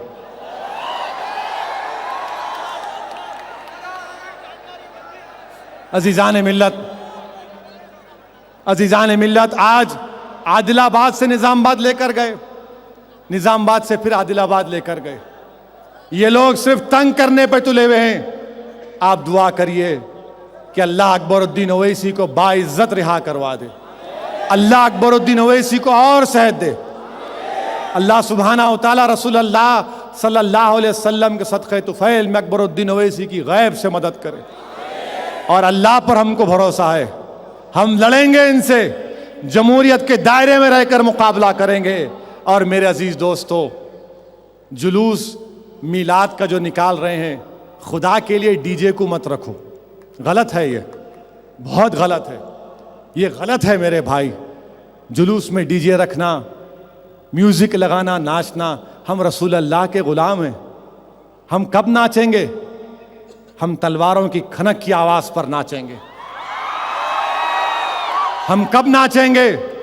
हम जब दुश्मन मुकाबला करेगा तो हम फरते मसरत से नाचेंगे।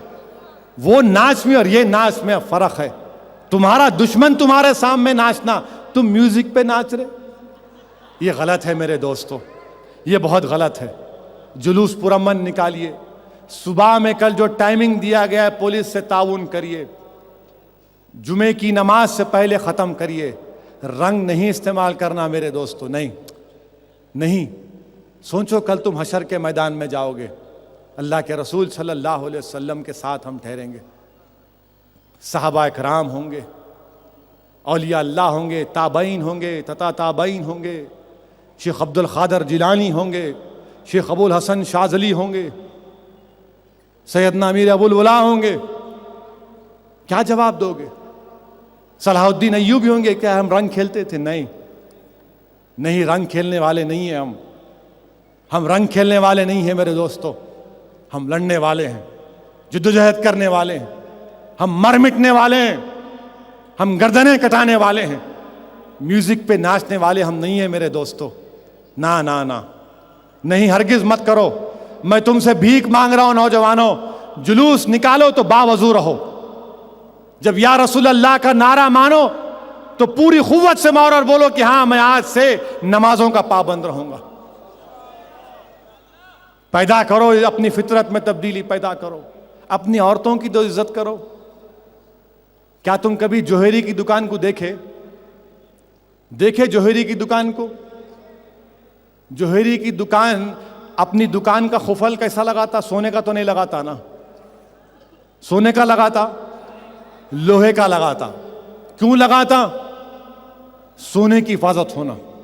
हमारी माँ और बहनें हमारी इज्जत है, इनकी हिफाजत करना है। तुम अगर म्यूजिक के डांस पर नाचोगे, फाहिशा हरकतें करोगे, तो फिर तुम्हारी इज्जत का क्या होगा? मेरे दोस्तों, डरने और घबराने की ज़रूरत नहीं है।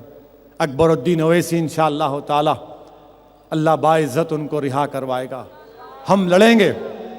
तुम एक बात जहन नशीन कर लो, मेरी बात 2 मिनट के लिए सुनो, जरा ठहर जाओ जाने वालों, मेरी बात जहन नशीन कर लो कि मैं पीछे हटने वाला नहीं हूं। मुझे अल्लाह की ज़ात पर पूरा भरोसा है।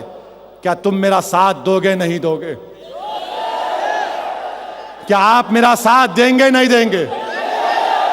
आप हमारा साथ दीजिए। और याद रखो कांग्रेस वालों, याद रखो कांग्रेस वालों, किसी एक अल्लाह के वली ने, हजरत शाह कासिम अबुल बुलाई ने कहा था कि ये गोबरी की आंच है, अगर जिस दिन जल गई ये बुझती नहीं। अब ये आंच सिलक चुकी है, ये तुम तमाम को लेकर जाएगी। मुझे अल्लाह की ज़ात पर भरोसा है कि अल्लाह हमको कामयाब करेगा। पुरअमन जुलूस निकालिए और दुआ करते रहिए अकबरुद्दीन ओवैसी के लिए। अल्लाह आपको सलामत रखे। वाखिर दावान अल्हम्दुलिल्लाहि रब्बिल आलमीन।